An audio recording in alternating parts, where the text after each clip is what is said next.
Richard Hart here in my brand new Rolls-Royce Cullinan Black that I paid 700,000 euros for, wearing my $1 million Daytona Rainbow. Look at that. Hello everybody, Richard Hart here with my $6,250 Louis Vuitton jacket, my $250,000. Richard Hart here, $1 million lot, that's Dom Perignon, and just got the last Dom Perignon. Everybody, Richard Hart here in my $3,000 Valentino Rockstud purse, my $3,000 Prada jacket. We're calling the Bitcoin top on the day and the bear market. I bought this Chanel purse to hold my Rolls Royce key. Fancy Chanel. It's very hard to open. Open! Everybody, Richard Hart here in my $3,000 Valentino Rolls Royce key and a 700,000 euro brand new Rolls Royce. That baller. You just got balled on, boy. You're nothing compared to me. Bring me your girl, dog. Let me get it.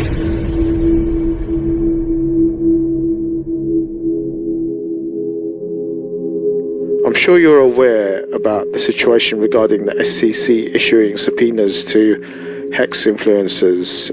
They themselves have received letters, as well as the Hex Investment Trust, and they've got together a legal team. We are going after a full-on declarative statement from the SEC that Hex is not a security.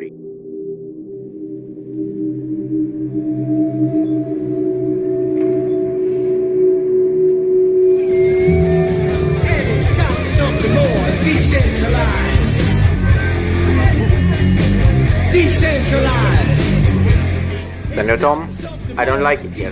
Can we leave now, please? I have to be home. Yeah, okay, Tomo, mate. Just keep rolling the camera, okay? Tom, mate, there are 4 types of people left in that world out there, okay? Each a little closer to decentralizing themselves than the last. The first type, the sheeple, are blissfully unaware of what's happening. They rely largely on centralized platforms and carry out their duties both at home and at work on largely the same corporate-owned platforms.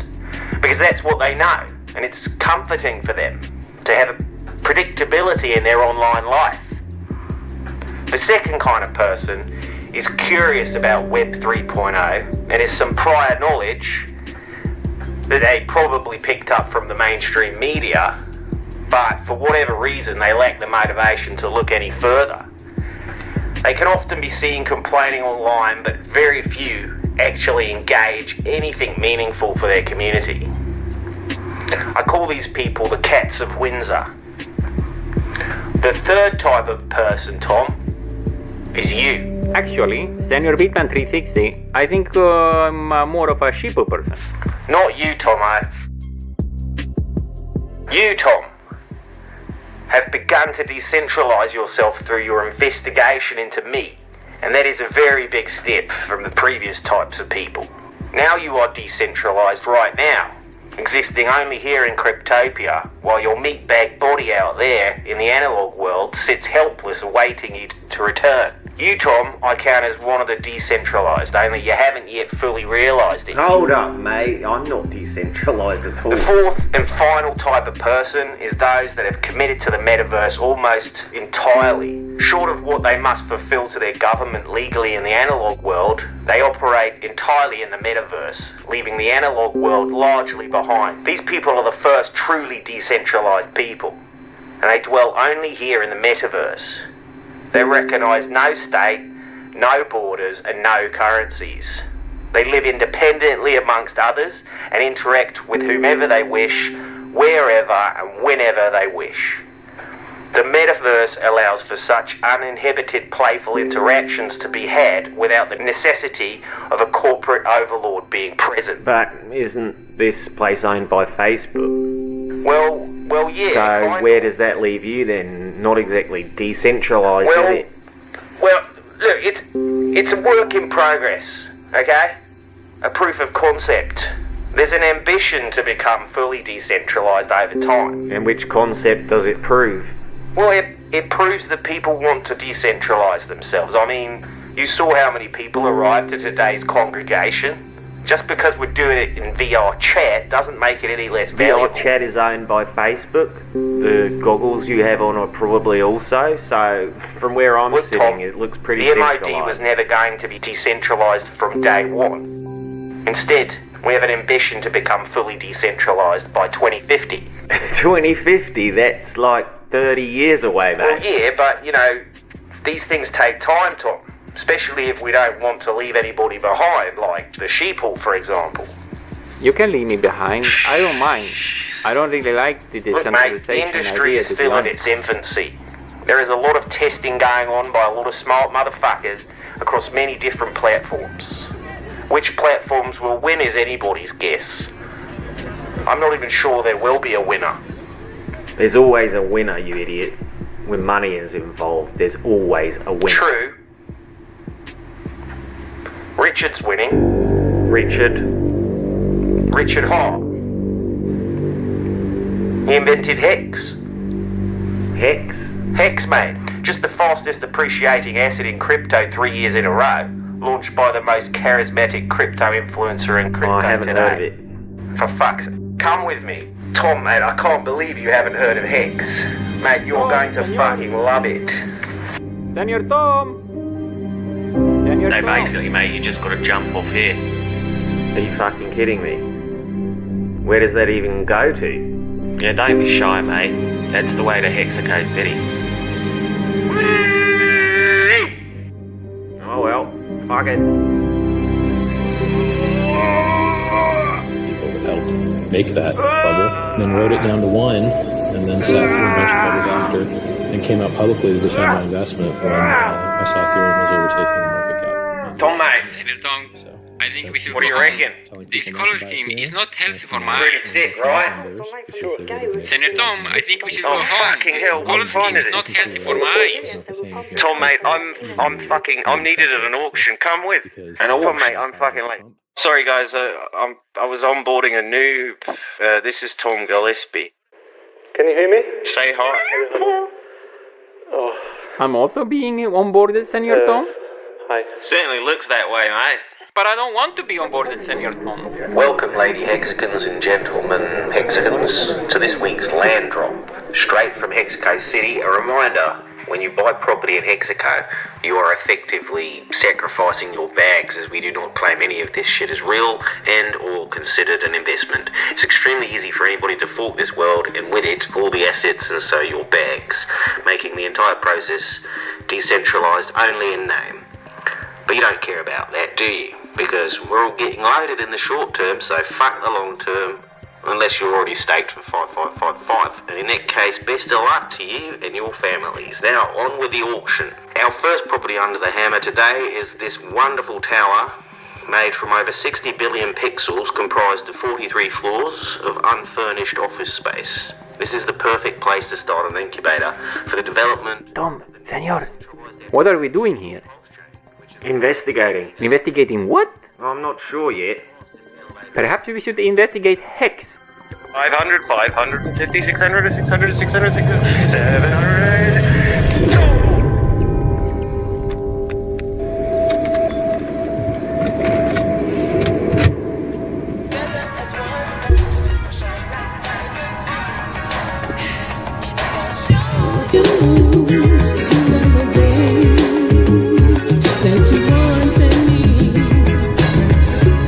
Because I can brighten up your day.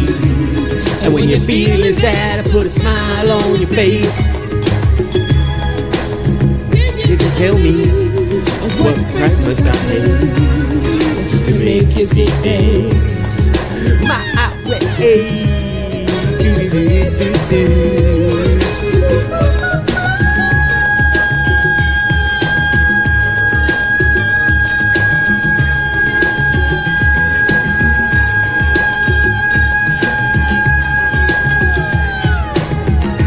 Come into my life, I got so much love to show you. Come into my life, boy, I adore you. Come into my life, I got so much love to show you. Respect for the guy. Cool, Tomo. That decentralized community. I think I even still have respect for him. I just It's just a scammer, that's all. He's like a Hello, senor. Tomo, mate. Yes, How you going? How's life? It's okay. My mother has Great, great. Listen, mate. You remember our little escapades in Hexaco City a few months back? The hands of that whimsical little cunt Batman 360. Yes, senor Tom. Mexico City. Great. Well, listen. I want to go ahead and investigate that project. Okay, senor Tom. Yeah, the last one got axed by 60 minutes at the last minute. Something to do with talking about the karaoke wife swap of Tara Brown. Apparently it wasn't supposed to be made public. 60 minutes axed our first investigation. But what do you reckon? You up for it? Yes, senor Tom. Great. Senor Tom, when will this production commence? Yeah, no, I've already started actually. I staked Hex. Staked Hex? Whatever that bloody means. We will have to return to Hexico City because I really don't like. Yeah, all right, listen, mate. It gave me headache for days. I'm actually on my way over to you right now, so I'll be with you in 5 minutes, okay? Like lies, no utility, and he did it with such confidence. The only regret I have with Richard Hart is that I didn't realize he was from Florida sooner, because he really is the classic Florida confidence man archetype. They have this kind of presentation that I see very evident in Richard Hart. Something about that act comes out of Florida.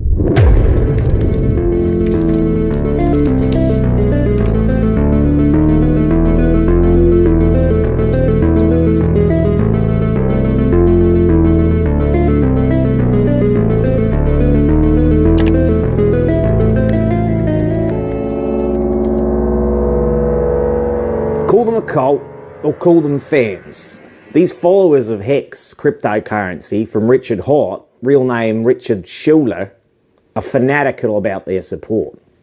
With many new millionaires, it's going way too fast. Slow that shit down. How's it going fast? Still going fast, for fuck's sake. Cryptocurrency from Richard Hart, real name Richard Schuler, are fanatical about their support.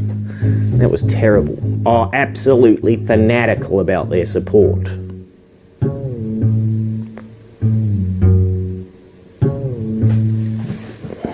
Christ's sake, fucking fifth time lucky.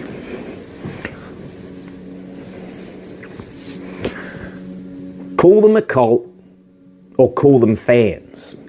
A great man once said, time is money. Another not so well-known man said, it's not about having time or finding time, it's about making time. I forget their names now, but nobody ever remembers their stuff anyway. But so then, how do we value our time? How can we put a monetary value on time? Whose time is money? Is everyone's time worth the same? If the love of money is the root of all evil, and time is money, is the love of time also evil? Enlighten us, tell us a little bit about what's going on with your son's position in the cryptocurrency space. Well, first of all, I have to remember my son is 18 years old, so he's not, he's never actually had a job. The various scootering crimes going on in the dark market, what are your thoughts on how that might unfold going forward? It's just like the things. Yeah. This always gets like the crypto people angry, but I think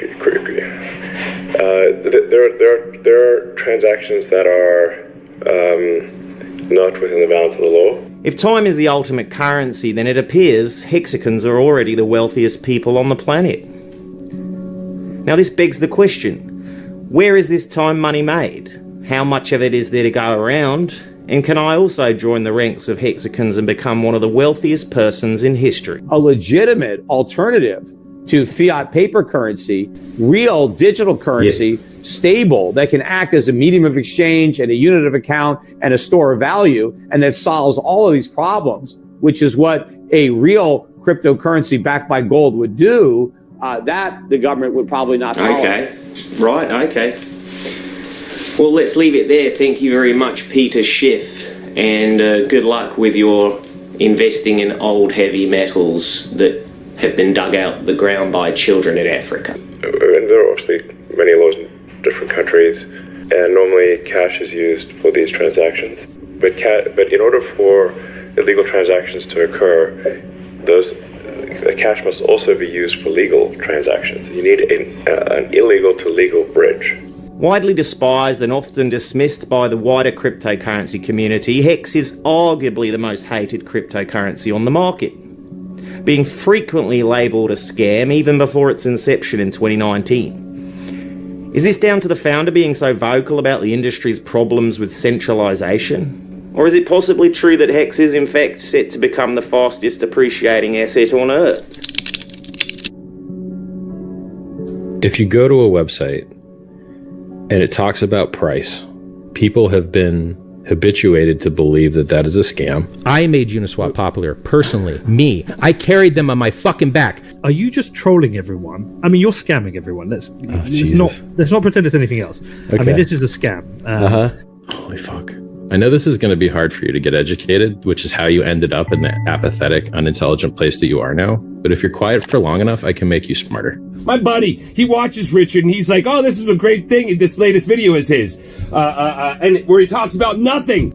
Everyone is not going to win. Everyone is not going to win. A lot of people are going to lose. Why must cryptocurrency be so confusing? Because cryptocurrencies are so dishonest that they pretend the price doesn't exist. If you go to bitcoin.org, they don't talk about the price. Do you know who was the majority of Uniswap's liquidity for months? Hex. Yeah. So bow down and fucking respect, because you only know about it because I made it popular. Are you a Mensa? I'm a Mensa. Well, so what? I've got literal scientific proof that I'm smart. Where's yours? And tell me what the fuck is up with this bullshit you're fucking selling. You need to look at whether they're telling the truth or not. And like, my point is, this looks like a scam until you look into it. Okay, so you're openly admitting now this is designed for a lot of people to lose. They don't talk about the only thing anyone actually cares about. I don't need you to make me smarter. You know. I think I'm smarter than you, so let's just I know you do. That's how every speculative instrument works in the history of mankind. Human beings think things are worth a lot, and then they think they're worth a little, and then they think they're worth a lot. If anybody guarantees you a return, run.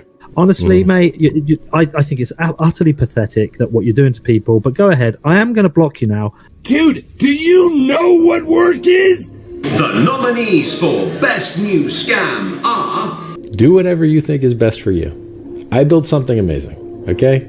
If you think it's amazing, come play along. When you need clear answers, go to Richard Hart. The smartest man in crypto, Richard Hart. Hello, people. It's a beautiful, beautiful evening in Uasin Gishu.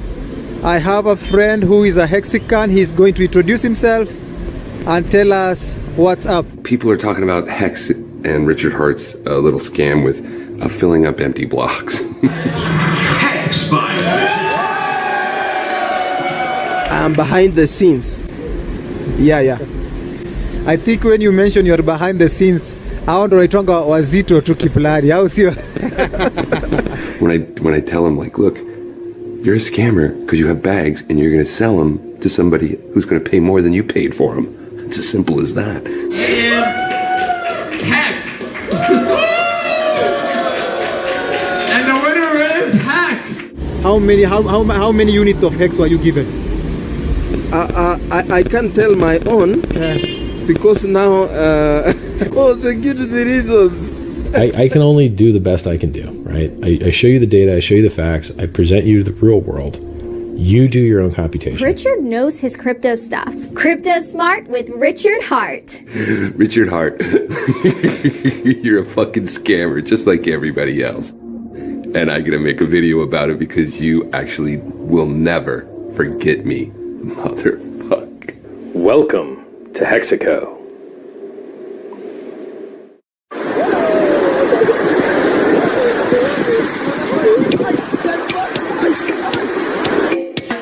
Aruba, Jamaica, oh, I wanna stake ya. Bermuda, Bahama, my pretty t-shirts, Key Largo, Montego, baby, why don't we go Jamaica, off the Florida Keys.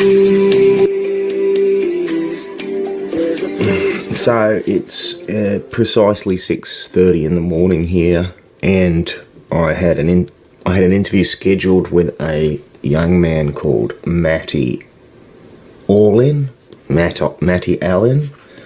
from Hex Therapy Live, but he's just dropped me a message at the last moment suggesting that he's not gonna. He basically said, I think I need to reschedule due to unforeseen issues. He's not going to turn up today, so I thought maybe we'll just have a quick look at one of his latest videos. And this video is called Why We Love High Fees, with a Hex Therapy Matty all in.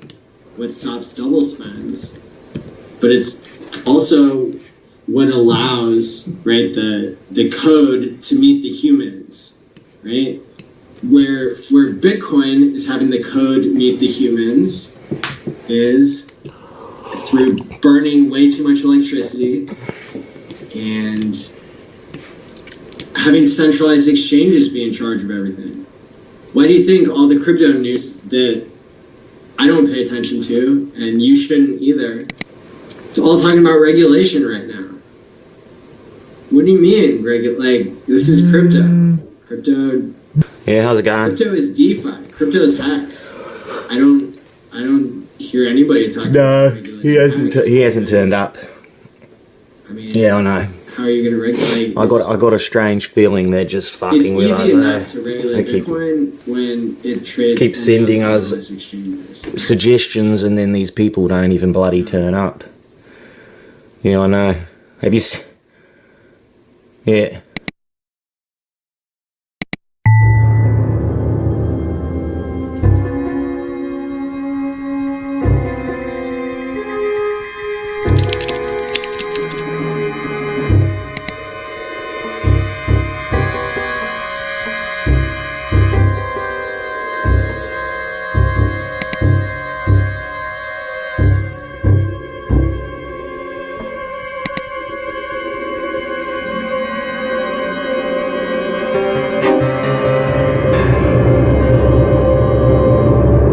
Call them a cult or call them fans. These followers of the Hex cryptocurrency from Richard Hart, real name Richard Schuler, are absolutely fanatical about their support. With many new millionaires in their ranks, according to their digital wallets at least, I, Tom Gillespie, better known for investigating the Scooter Coin Con from the Fakefluencer movie, aim to find out the truth behind this controversial system. Although widely ridiculed within the cryptocurrency industry, on the surface, Richard appears to have minted numerous new millionaires via his Hex system, leading to him becoming a king amongst his people. Are you a Hexican? Or maybe you think they're scamsters and their leader Richard spreads lies to manipulate novices into buying into their version of Cryptopia. I'm Tom Gillespie, crypto scamdemic investigator, and I've been invited to take a trip down the Hex rabbit hole to find out. G'day everyone, Tom Peter Gillespie here, crypto scamdemic investigator. I'm now on Cameo, and I'm more than happy to take your requests, as long as you don't use any profanities or investment advice, financial advice, etc. I'm happy to work with you and deliver a message to those who you care about most.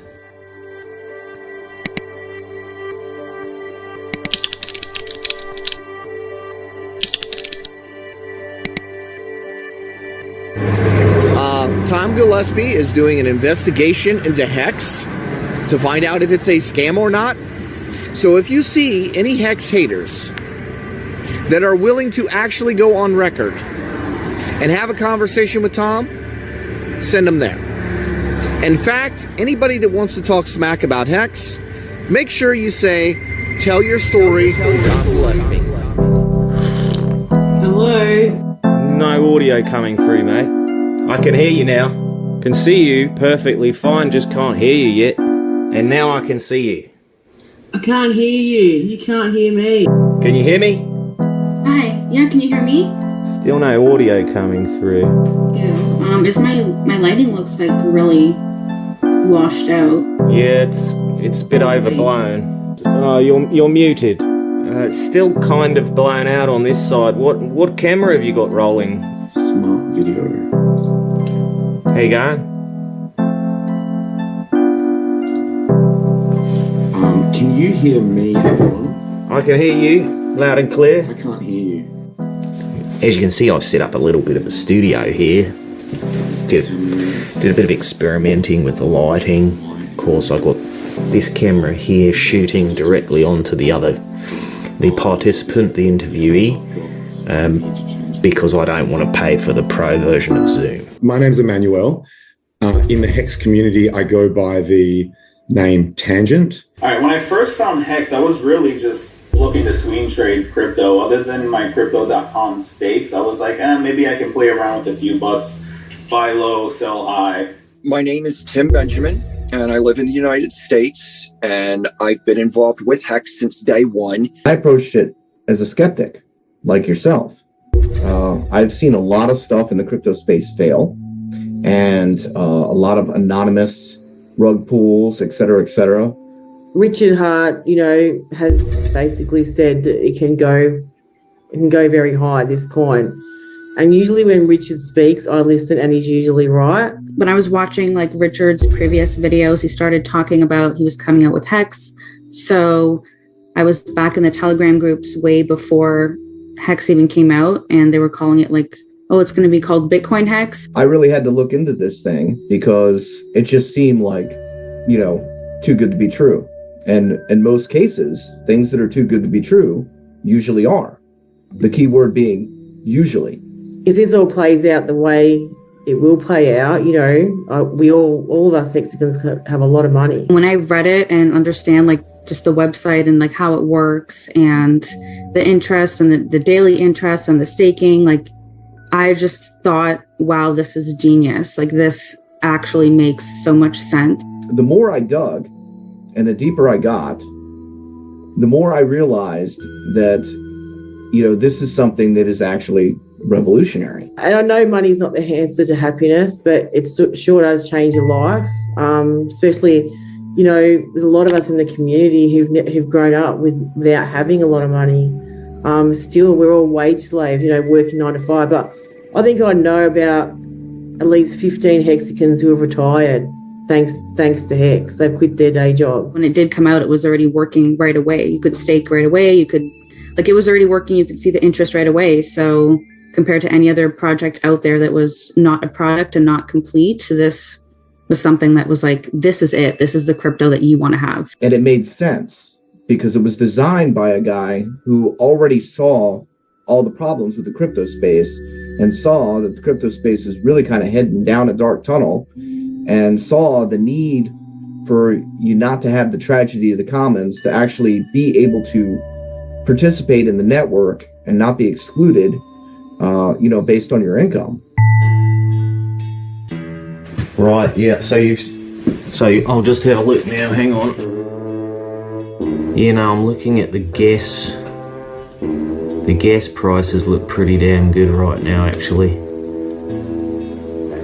$5. Yeah, that's pretty damn good considering what I've been looking at. Yeah. Okay. I'm gonna do it now. Alright. G'day everyone. Tom Gillespie here. Tom Peter Gillespie, actually. Crypto Scamdemic investigator. So if you've been following along, you'll know that now I am heading down the rabbit hole known as Hex. Creator Richard Hart has built a very, very engaged community that go by the name of Hexicans, and they dwell in a place called Hexico. One thing that has come up in discussion with the production company is that there is something called staking, and you park Hex, the currency, in a smart contract, and then the longer you leave it there, the better the interest over time. So I'll put $500 in for 1 year. So let's hop in and I'll show you the process of how I staked my Hex. So I'll just open my MetaMask wallet, and I'm going to proceed to stake my Hex, which I have received from the production company. They sent me $500 worth of Hex, which, if I have a look here, I've got to connect the wallet to the website here before I can actually proceed. How do I do that now? Looks like it's synchronizing now. Yeah. Okay, so now I can see my balance there.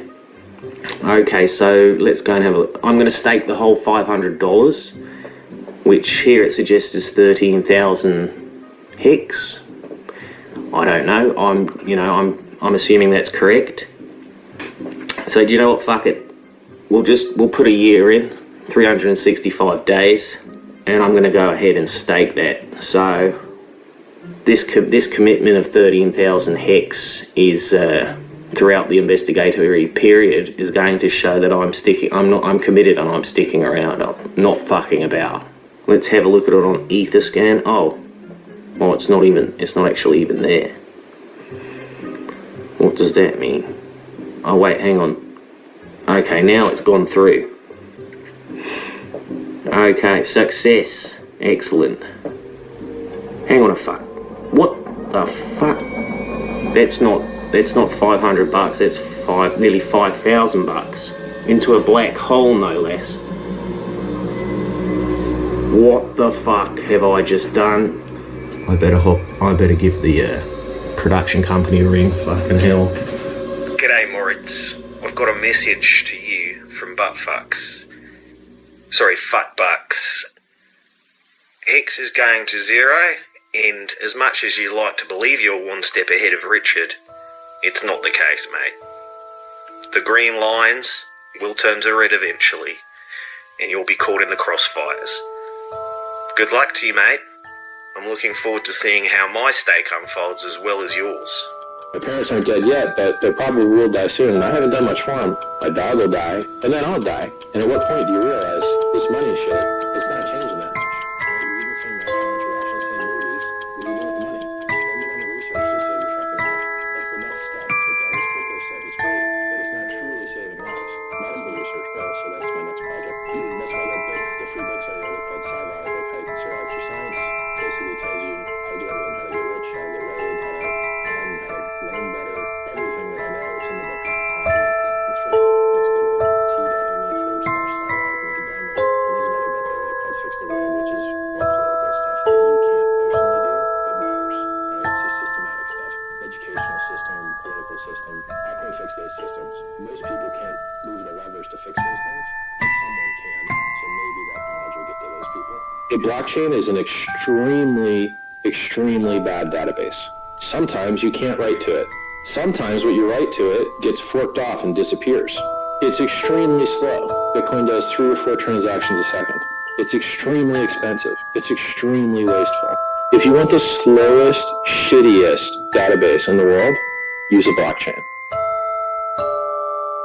So there's this really negative history of what people call promise coins and other shit coins, where they say this same thing Hex does with price appreciation. Oh, this coin will make you a millionaire. So they don't believe it when they hear it, and then when they look at it, they don't understand it. It really scares them. And I think it's easier to believe that Hex is a scam than it is to understand how the T-share system works. If you're invested in a lot of other things and people pay you to get advice on how to trade, a coin that is specifically designed to stop trading pretty much works against your entire business model. I think a lot of people profit off of traders losing money, and Hex is designed to stop that. So there's a large market that doesn't want Hex to be legit, even though it is. I think it is difficult, if not impossible, to prove 100% that something is or isn't a scam. So we're always within this gray area, not knowing for sure. Even with something like Bitcoin, we don't know, we can't prove with 100% certainty that it is not a scam. I think the reason you've had difficulty getting people to come forward and express what they don't like about Hex or why they believe Hex is a scam is because they haven't done deep enough research into it to even be able to mount an argument concisely and effectively against Hex. And I believe that people within the Hex community, particularly someone like Richard, would actually be best placed to give you the argument for why it's not perfect, sort of to highlight the imperfections or things that are less than ideal. I'd like to touch on the subject of maximalism. The term maximalism did not start to enter the space until if I remember correctly, until like at least a year or two after the fact.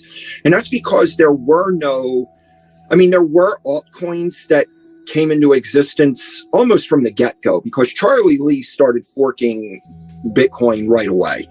Litecoin came out in 2000. I think it was already in existence by 2011. I considered myself a wannabe Bitcoin maximalist, but the fact is I never could go there in my mind because I wasn't a miner. I just didn't have the hardware necessary to get involved in mining. Even back in 2011, I just didn't have the money to buy video cards. And so in that sense, I never could really go all the way with the whole maximalist mindset because I wasn't actually producing the thing that I was so into.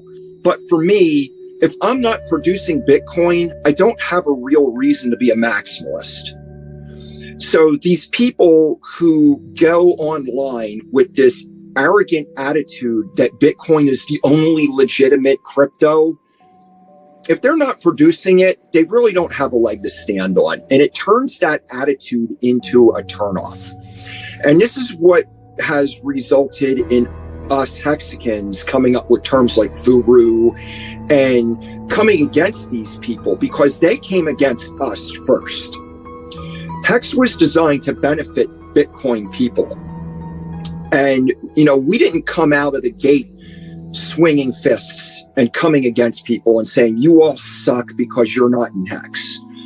Nobody had that attitude at the beginning. And I don't even know very many people that have that attitude now because we do not have a chip on our shoulder. People would say, well, you're Hex maximalists. Well, yeah, I'm fully invested in Hex. And yes, I'm involved in producing it as a staker. But I'm not coming against other people saying you all suck because you're not in Hex.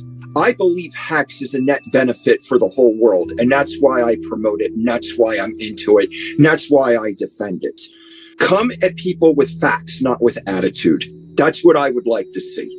And if you incorporate that into your documentary, I would like to see you to address that subject too, because as crypto, we do have one common goal, and that is to provide the world with something better than institutionalized systems of fiat, like the Federal Reserve and the Bank of England, the Bank of International Settlements, all these institutions where the people outside of those institutions do not have a voice in how those institutions operate. My investigation is obviously unfolding online at the same time, and I have had a bit of a dilemma getting hold of the opposition, if you like. But let's wrap it up there then, Timothy, because I actually have another meeting coming up very shortly, and also the Zoom here says that it's running out of time. I don't know what kind of world this is where people think that an anonymous founder is safer than somebody who is actually proud of what they built. I don't get this, right? An anonymous person can just jump, pull that rug and go, right? See, if people are actually proud of what they build, they want to be recognized for it, right? I'm an artist. I build things. I like to look at things and go, I made that. I understand this concept. When people are trying to tell me that an anonymous founder that has no interest in claiming any responsibility for what they built is safer than somebody that's actually proud of what they built, I have to say they're delusional, right? So number one, I'm going to look for, is this founder known? What is this guy's track record? You know how many people in the crypto space are criminals that are actually criminals that you can look up and find that they have a criminal track record, yet they produce coins? People don't look into that. That's why people use anonymous names. That's why people don't want to be known, right? They don't want you to see their face because they have shit to hide. Richard is right out there in the open. He is taking all the punches. He's taking all the shots. He's willing to stand up with anybody and interview anybody and address their concerns right there live, in person, no script, no nothing. Who does that? Who is willing to do that? A person that has nothing to hide. This is why you're having so much trouble finding someone that's going to stand by and say, well, Hex is a scam because. Number one, they haven't researched it. Number two, they don't have any material to present you. They know they don't have any material to present you. You know, are these people just not educated, which is mostly true, somewhat true. They just don't understand. Is it cult mentality? Is it crypto cult mentality? Because there's a lot of nastiness in crypto, especially on Twitter. I believe that the lack of education is causing people to take on this cult mentality where if they don't understand something, they're just going to say, oh, that must be a scam because it's not on my exchange. I can't see it. It's not on CoinMarketCap. Look at the market supply. It's huge. It's not even listed correctly on CoinMarketCap. The correct listing is on nomics.com, and it always has been on nomics.com. CoinMarketCap are too lazy to draw a basically live update because of the staking, and they don't want to count a certain part of the supply. So they have it listed at number 201. Yet Yahoo Finance has got it listed as number 3, and they pull their data from CoinMarketCap. If you look at Etherscan also, you'll see that Hex is in the correct position at number 3. So Etherscan is basically the boss. Like, that tells you the exact data. So any normal person, educated person will say, well, if Etherscan is saying number 3, it's a goddamn number 3. And you know what I noticed about a lot about the Hex community? They're all very open-minded, individual, outgoing people like Richard Hart. They think for themselves. They're independent. They have big personalities. And they're not nasty. You know, they've all got, there's one thing that I see all across the board. The Hexicans really want to help people. They want to change the world, you know. But you have got the other side of it. And, you know, Hexicans battled from day one. You know, the hate that Richard Hart received, the hate that the Hexicans received. And you will see in his videos, even his early videos, he'll tell you straight out, something's a scam, don't touch it. He'll say that. He's for the people. He's genuine. And I think there's a lot of people that aren't, like, you know, your Sonny Decrees, your Ivan on Tex, like, and there's a lot more, your Eric Walls. They're not genuine, nice people. And, you know, they're all about the money, and their attitude really stinks. You know, they're all real pump and dumpers. Like, I've heard some horrible stories about them, you know, getting on their channel and, you know, pumping these shit coins where they might have got in before everyone else. All their 200,000 whatever followers see that. That bumps the price up, and then they sell out. At first, I mean, it kind of sucked because you're promoting something that you actually believe in and is actually working. And when you know Richard, you see he's like a good person, genuinely wants to help people. And when everyone else is calling it a scam and you're trying to, you know, onboard your friends and family and they don't really want to hear about it, like, that sucks because you know they're missing out on such a good opportunity. And especially now to see like the crazy gains, like, I wish people listened to me earlier. It doesn't really matter anymore. It's like the people who call it a scam and the influencers who just talked bad about Richard, it's their loss and they can't catch up to us now.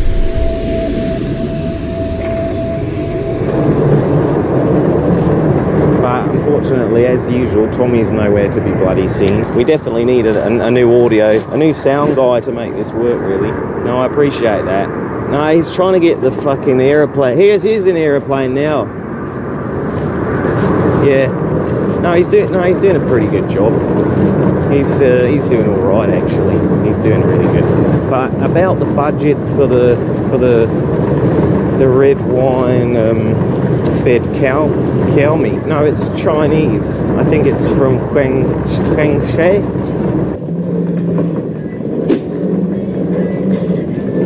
G'day everyone, Tom Gillespie here. I have just arrived on location in Florida, and I've got Tomo back there setting up his camcorder stuff, and we are here to look for Richard Hart because I was listening to a podcast recently and I understand that he is actually from Florida, so I took it upon myself to come out here with Tomo, try to knock some doors and see if we can't figure out where this cunt lives.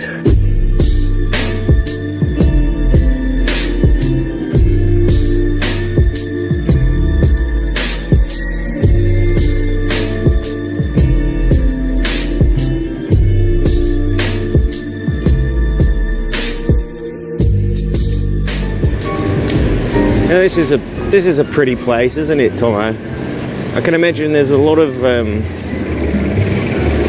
crypto enthusiasts live around here. That would be fair to say, right? There's a constant waft of dope in the air as well. Have you noticed? No, I'm close by now. I'm fairly confident he lives around here somewhere. I think what's this place called again, Tomo? What's it called? Key, Florida. Key, Florida. Yeah, no, I know that. Of course. No, I'll continue looking. I'm in hot pursuit. Tomo, beers are only $2 in here. That's pretty okay. And hemp. Yeah, okay. No, I will get back to you later on this evening, and I'll update you. Okay. Just make sure to send that money over, because yeah, it's quite expensive here. All right. See you later. Okay, we've just arrived at Florida Keys. So I have it on good authority that Richard Hart lives in this village, and we're going to go around and just speak to a few locals and see if we can't get a lead. Figure out. You may need to up the sensitivity on this mic so that you pick up the other person. Just an FYI, Tomo. Excuse me, are you from around here? Mm-hmm. Have you heard of Richard Hart? Richard Hart? Richard Hart from Hex. He lives around here somewhere. He has I think he has a store. Store? Yeah, we're making a documentary about him, and we're trying to find him. I don't know who that is. No, okay. No problem, thanks. Excuse me, mate. Are you a local? Have you spent any time in Miami? Miami? No. Sorry, wait, this is not Miami, this is Florida. It's Florida, right? We're looking for Richard Hart of Hex. Of who? Oh. Hex. I don't know who that is. Okay, we're making a documentary film production about him. We're Australian television, and it's led us here because we believe he lives here. Okay, yeah, I just got in today, so I have no idea. Senator Tom. My favorite flower, bougainvillea. You see the bougainvillea? So beautiful. This one here? Yes. Tell me what you like about it. The name. Doesn't smell of anything. Literally smells of nothing. Sorry. No, I'm sorry.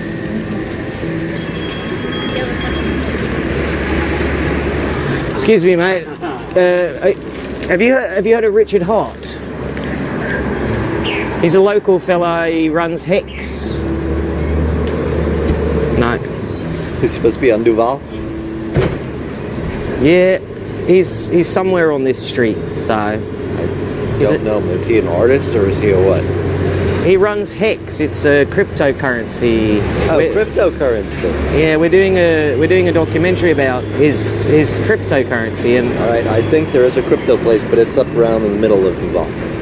Okay, so there's a store. I think I've actually seen a cryptocurrency place up around the 800 block. And yes, I see you too. Oh, yeah, he's with my team. I know. I can give him this. You're welcome to say hello and everything. So, how you doing? Good. But yes, I think there is a crypto place up by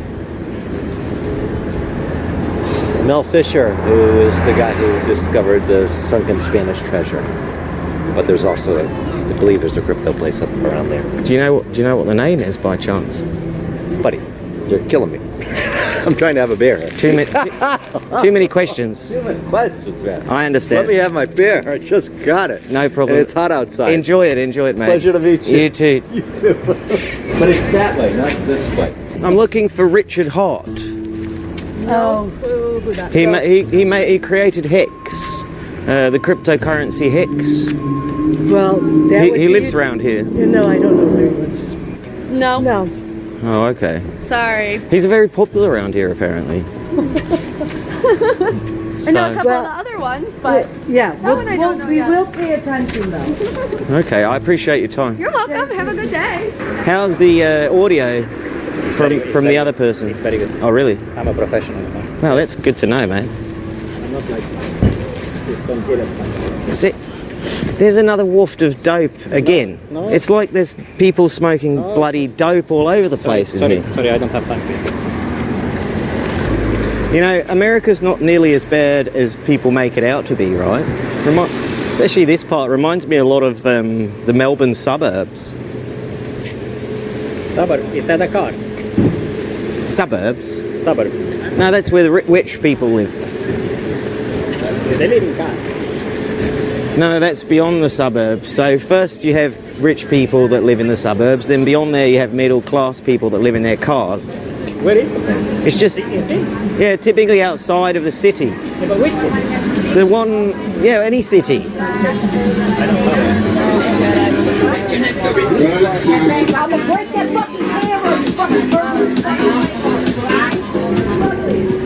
Fucking hell. What's it called? Florida Key. Florida Keys or something. Anyway, Richard's supposed to live around here, so I've been talking to the locals. I think I've talked to about upwards of 250 locals so far.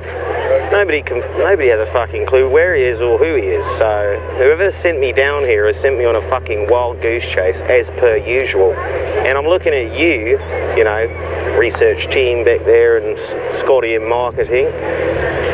You've done me a favour in a sense that you've sent me to Miami, but you've done me a disfavour in the sense that you've sent me somewhere where I don't actually think Richard lives anymore. Or maybe he lived here, maybe he didn't, I don't know.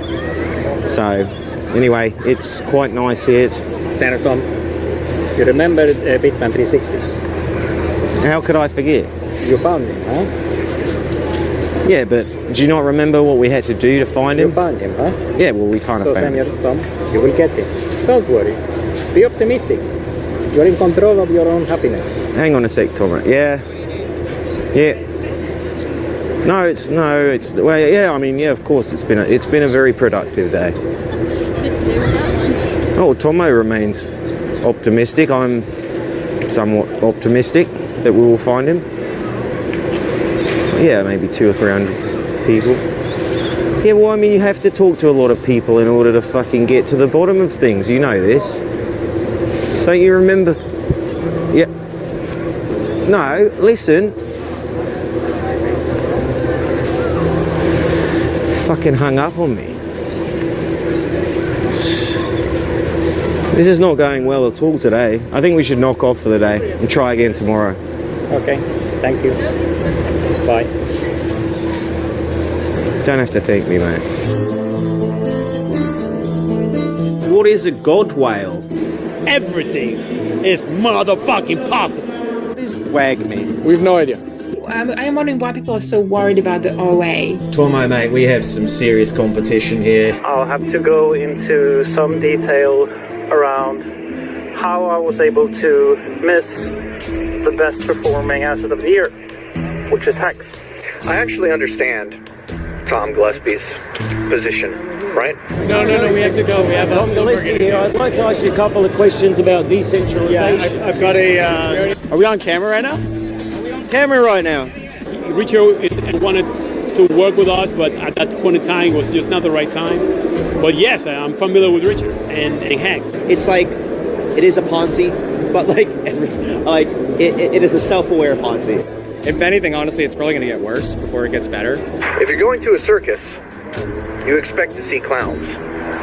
But not everybody in attendance at that circus is necessarily a clown. It's a way to mask my identity. So now it's sort of a privacy thing. A lot of people are going to get hidden criticism, so it's up to him and his teams to prove whether they have long-term viability or not. Fire! Let's run an interview about Hex? Okay, all right. We made an epic fuck up, basically. We are limitless!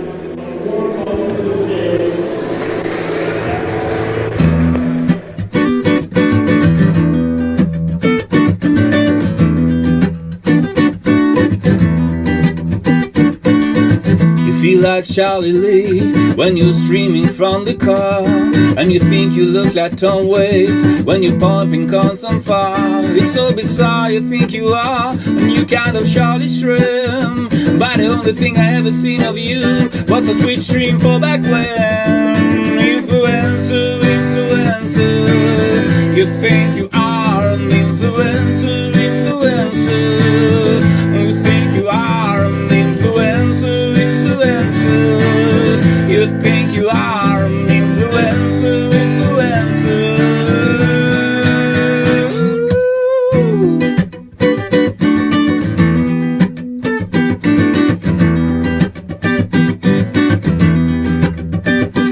You belong to the top 100, launch your own private blockchain, but you worked in a crypto startup every day until you could afford a great trade. So we went to Sweden to meet Ivan on tech. It wasn't there, we just didn't care. I think it's time for you, my friend, to stop pretending that you are an influencer, influencer. You think you are an influencer, influencer. You think you are an influencer, influencer. You think you are an influencer, influencer.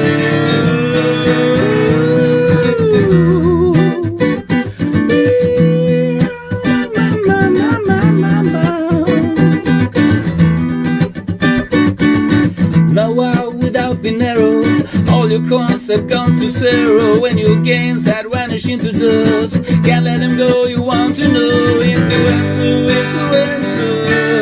You think you are an influencer, influencer.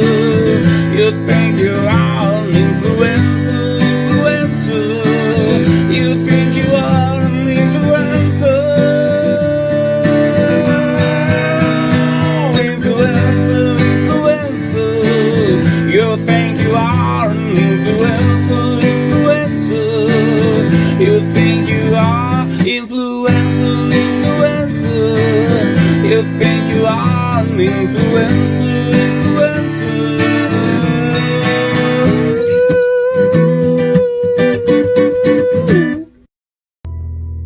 What is a god whale? From what I heard, I just learned about the god whale recently in Hex, and this dude is just, he has so much Hex he can if he wants start a bull run or end it, and apparently that's what's been happening. But apparently this god whale, essentially he's like the whale of whales, so he's just a complete beast financially speaking. I don't know who he is, I don't know what else he holds. I know his wallet addresses are out there if you can ask around for him, but he's done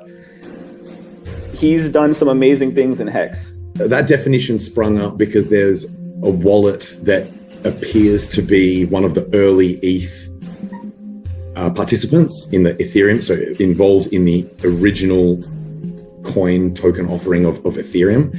And so that entity appears to hold a lot of ETH and has been an active participant in Hex, buying a lot of Hex and staking a lot of Hex. And so people have just referred to that wallet address or group of wallet addresses as the god whale. Okay, so they're independent from the origin address. Well, there is an assumption that they are, but theoretically it could be the same entity.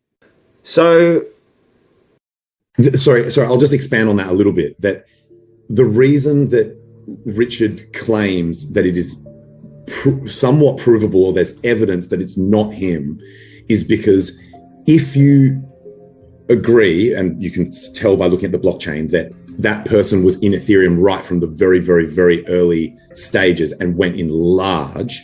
And subsequent to that, Richard was trash talking Ethereum a lot, saying that it was no good. And so if you work under the assumption that no one would trash something that they've got such a large bag of, again, a sort of a game theoretical element, that you wouldn't trash talk your own bag, then you would assume that god whale is not associated with the founding team, i.e. Richard and the origin address, etc. This is why I try to get to the bottom of why people call certain projects scams. Is it because they have a king, this leader? Or is it because they are claiming decentralization, and yet, you know, they don't have the infrastructure might be decentralized that they're utilizing, but they've got this king figure, and obviously the king we're talking about is the origin address.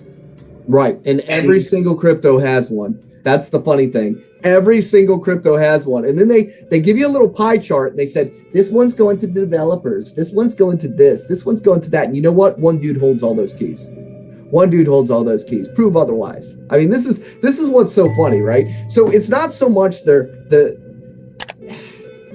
people believe what they want to believe, right? If a person forms an opinion about a person, they don't like that person, they're not going to buy their product. Plain and simple. They can't get over their own personal opinion. You know, it's like nobody's asking who the founder of the hammer is, right? Who invented it? How many hammers are on the market? How many of this? It's a tool, right? All crypto is a tool. What you care is whether or not it works. Does it serve its function? Because regardless of what Richard does, Hex is still there. If Richard died tomorrow, Hex code still runs. Okay? If Richard was arrested, he could literally nuke everything and send it all to the stakers, because it has the feature of the emergency unstake function, where he could literally stake everything for 555 and burn 25% over and over and over again until it was redistributed to the whole community. So when they did arrest him, he'd say, well, sorry, I don't have anything. Community's got it. All these mechanisms, all this complexity, all of this effort in order to make it not a security, all of this you in the code versus having to deal with some centralized website, it's all intentional. And other things literally are filled with traps and levers. It's all filled with traps and levers. But here's the thing, all right? If you got something that doesn't have traps and levers in a industry that is full of traps and levers, you mean they're going to actually have to start building viable products? They don't want to do that. They don't need to do that. It's like Silicon Valley. They work so long on a project and say, okay, that one's done. Let's move on to the next one. No, we've got a guy that's standing behind his product. And you know what else he did? He's making solutions. So this is post-launch. The whale claims 1,000 bitcoins or 10,000 bitcoins on launch day will be equivalent to, or 5,000 BTC will be equivalent to 23.333 million hex. Staking is invoking a function on the smart contract to commit your hex for a time period. Currently the unit of time is days. I may stake 10,000 hex for 10 days, for example. So it's a little bit like what I've been doing. You're right there. Is this making sense to you? No, I'm not listening. I'm a videographer. Again. Not an audiographer. So you're not getting any audio again? I'm getting audio. You are getting audio? Yeah, of course, I'm always getting audio. Okay, so we don't actually need Tommy there. BPB plus capped hearts, stake return share rate scale LBP shares, LBP plus extra stake days BBP. So let's define those terms. BBP means bigger pays better. Stake return is the total amount paid for the ending of the stake. Share rate scale is to maintain the... Should I go? Yeah. Off you go, mate. This is Eric Wall from Sweden. I'm on my way to my office, my Stockholm office, to write a fund report. And the fund report is going to cover the performance of the fund for this year, and I'll have to go into some detail around how I was able to miss the best performing asset of the year, which is Hex.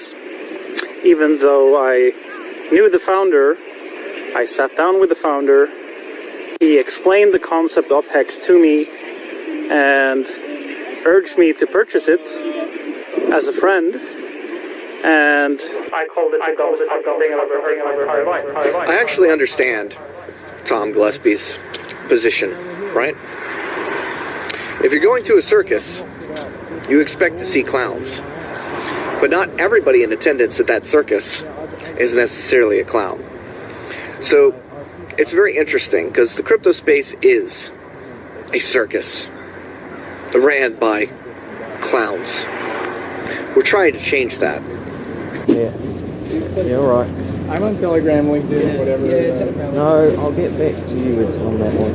I can't. Alright. Yeah, I'll speak to you later. Okay. How's it going, everyone? Tom Gillespie here. I've come across a conference here in Miami that is dealing with decentralized finance and non-fungible tokens. Is Tomo getting ready to shoot some interviews with these high-profile crypto celebrities that are about the place here today. And I'll check in later to let you know how things are going. Hopefully I bump into a few of you Hexicans around here. If you are on site, feel free to come tap on my shoulder. I'm the guy in the red trousers.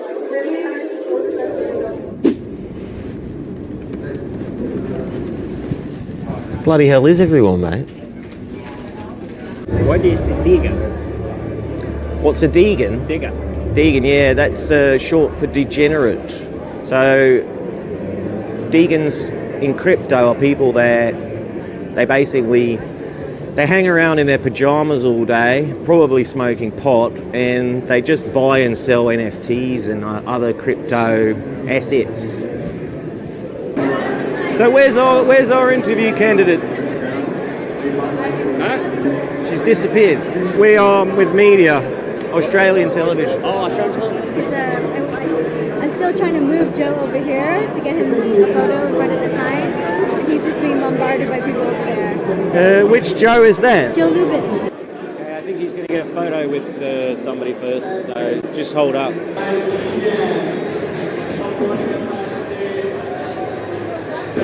Would you like to do a quick interview? No, we have to go. We have Tom Gillespie here. I'd like to ask you a couple of questions about decentralization. Yeah, I've got a... we already have something scheduled, sorry. This is James Beck. Yeah. Why don't you guys talk and maybe we'll get something on the phone. But he runs... Give me your email. Tom Peter Gill. Peter Gill. There we go.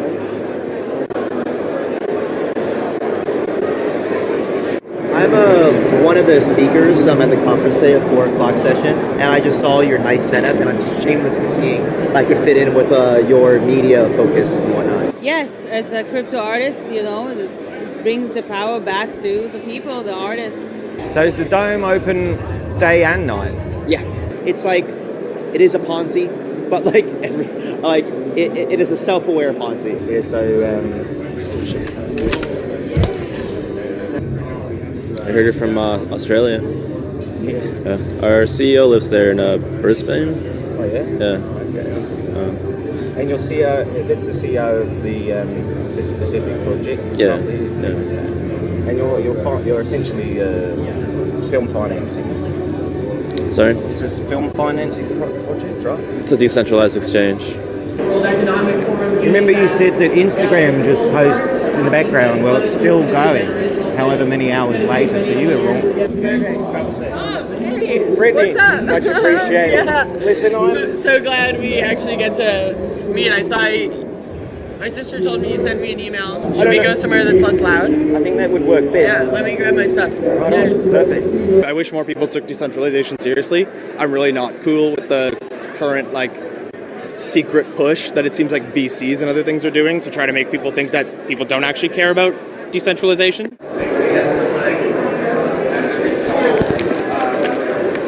Oh, right on, okay. Yeah, I get what you mean. So this is analogous to what we can experience inside the metaverse, essentially.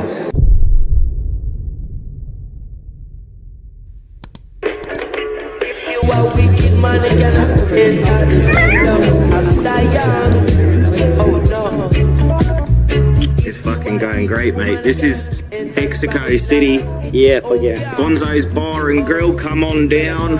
Come hang out with us twice a month, basically. Every second Friday of the month. So come on down, listen to some tunes, have a line, maybe a few cocktails at the bar here, get a steak baguette, and fucking listen to the good beats. That's right. Zizi and myself are the selectors. Right.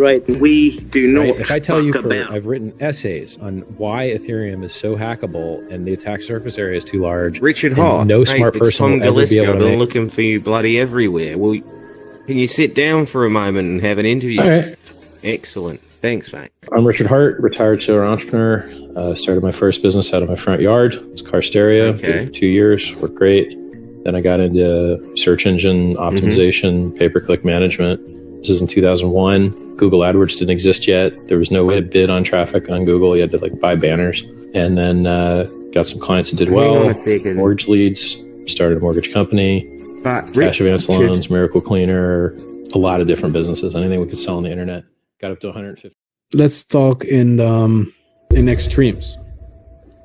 Let's say the OA dumps everything, just everything, and the price goes down, I don't know, 80, 90%. Does it change anything of the code? No, not really. No, not at all. Actually, it doesn't change anything in the code. The only thing that it changed was that the price is really low all of a sudden. So my thinking is, again, it's to have whales is not unique to Hex. And what whales can do is just, if they hold other coins, they can make the price go up by selling those other coins in and buying Hex for them, or they can crash the price. They can sort of manipulate the price. But again, that happens with Bitcoin. It happens with all coins. So what you're going to have if the OA dumps is a system that still works 100% of the time. A system that pays you interest without counterparty risk. One of the best financial products that I have ever seen, just on a discount. When people get in really early, and if they put in quite a lot of money, they have enough of the coin to be able to do this.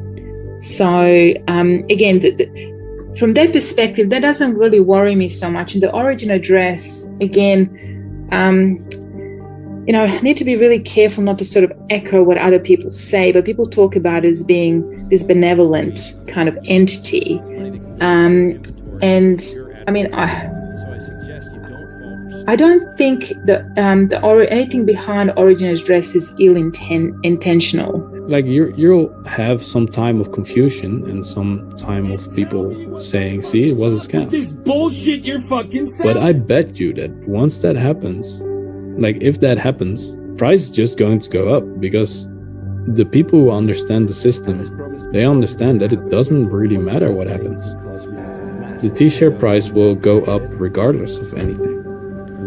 And if you can get some cheap Hex because the OA dumps everything, well, good for you. My gut feeling is that it's there to be able to benefit Hex.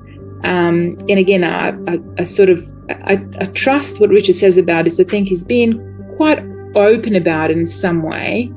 But I really think if you take the community out and if you take Richard out, I think the product still does very well. So when people say the OA is a feature, they mean that the OA holds the majority of the coins, and it's just the same as a CEO of a big company holding the majority of stocks. I tend to think, why are people? I am wondering why people are so worried about the OA. I get that you have to be skeptical of a entity that holds the majority of the coins, but if you look at what the OA has done, it is a feature. Maybe some people worry that Richard might do a rug pull.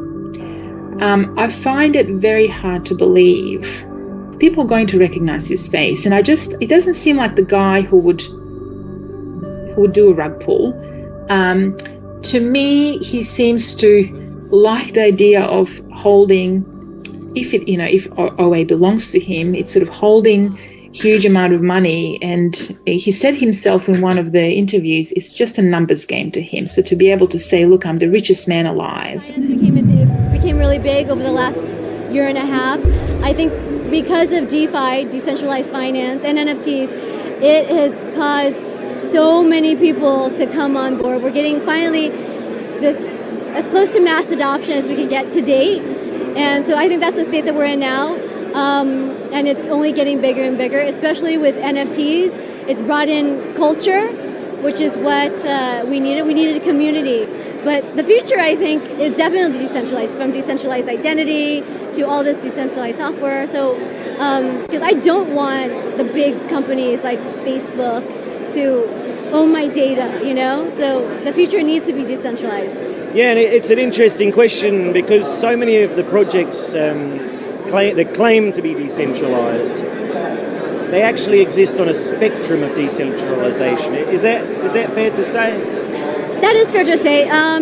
Example would be like Bitcoin, right? So yes, it's decentralized, but a lot of the people that the miners that have it are and the holders of it are centralized. So not everything is fully decentralized, but I think the ethos behind everything, and that we're trying to get things decentralized. And I'm not necessarily saying everything does need to be decentralized, but I would rather have them decentralized. I think there's a good balance between both. We do need some centralized systems, but overall, we just don't need these big companies, big centralized systems just owning us. And also, we want financial inclusion. We want people to give power back to the people, and I think that's what decentralization does.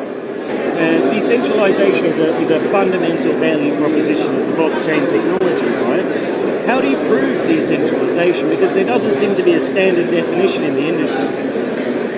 That's a tough question. I don't know. I don't know. That's a question I don't know the answer, so I'm just going to tell you that. It's a question that I'm exploring it for the documentary because I think when it comes to the fundamental value propositions, they ought to be very easy to verify, right? It's either on-chain or it's not on-chain.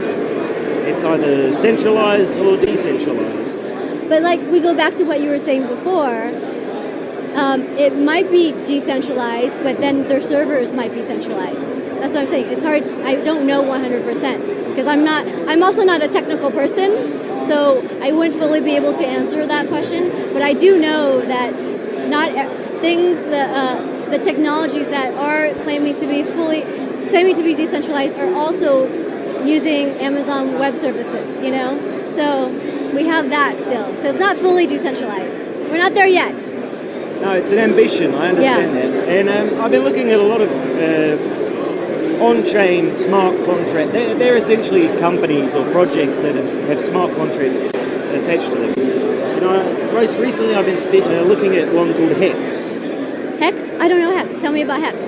Hex is a certificate of deposit on the blockchain which claims 40% APY, and it was created by Richard Hart, which is a very big personality in crypto. Have you heard of him? So now finally the technology and art comes together, and it really comes to serve us, the artists. So we're no longer kind of like, you know, just oiling a machine that in the end of the day profits only a very small group of individuals. Now the power comes back to the artists, and this is what also decentralizing is all about, you know, the NFT is all about. Yeah, so decentralizing the art industry would, in my mind, suggest that we're removing these galleries. The galleries were the middlemen between the consumer and the creator in the past. And yet, I've walked around here and I've heard a few people talking about NFT galleries. Yes. So are they a new type of middlemen? Oh, that's interesting. I never thought about it like that. I guess because there will be like the guy that decides what art. But the beautiful thing about NFTs is like you don't have to be in a gallery to do well or to get paid for your work or to become, you know, well known. Like, yeah, it's one avenue, but the other avenue is totally open and free to you. you know, it's not just the gatekeeper or, you know, take the road. You know, it's you have the choice. Funny enough, it's just PayPal. PayPal saying they're going into crypto. I'm like, I've heard of Bitcoin. I'm going to buy graphics cards because I know years ago I was trying to build a computer and graphics cards were sold out. And they're like, you can make Bitcoins with it or something. And I'm like, let me just buy a bunch of graphics cards because that's how I'm interested in it, is the mining aspect. That's my way of creating the most rare asset on earth, this digital assets.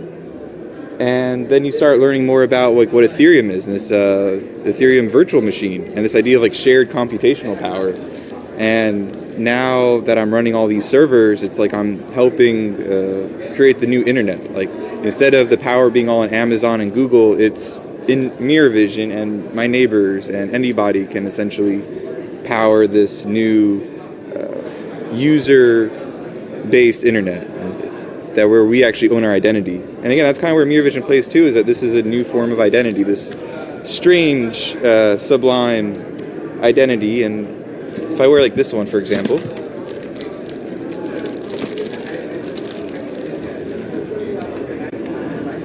it's a way to mask my identity.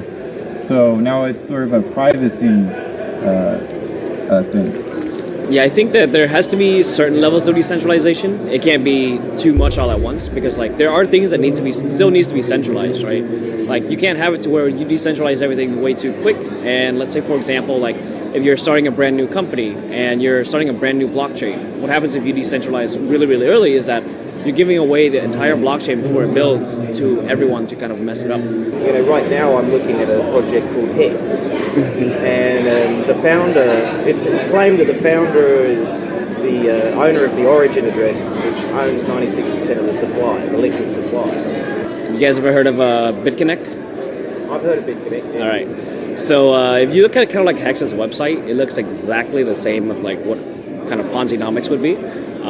Like whenever you're kind of like duping people into kind of like high numbers, right? Like if I create literally a brand new project overnight, place it onto like Uniswap, and I'm the 96% owner of it, I can actually, you know, pump it up if I want to make it to where it's, you know, you're fudging the numbers and stuff. I don't think that, you know, like with Hex and everything, that if you have 96% ownership, it's not decentralized at all. Even if the mint key, if you have the mint key, as long as you burn the mint key, as long as like that happens, you can see publicly that you burned it.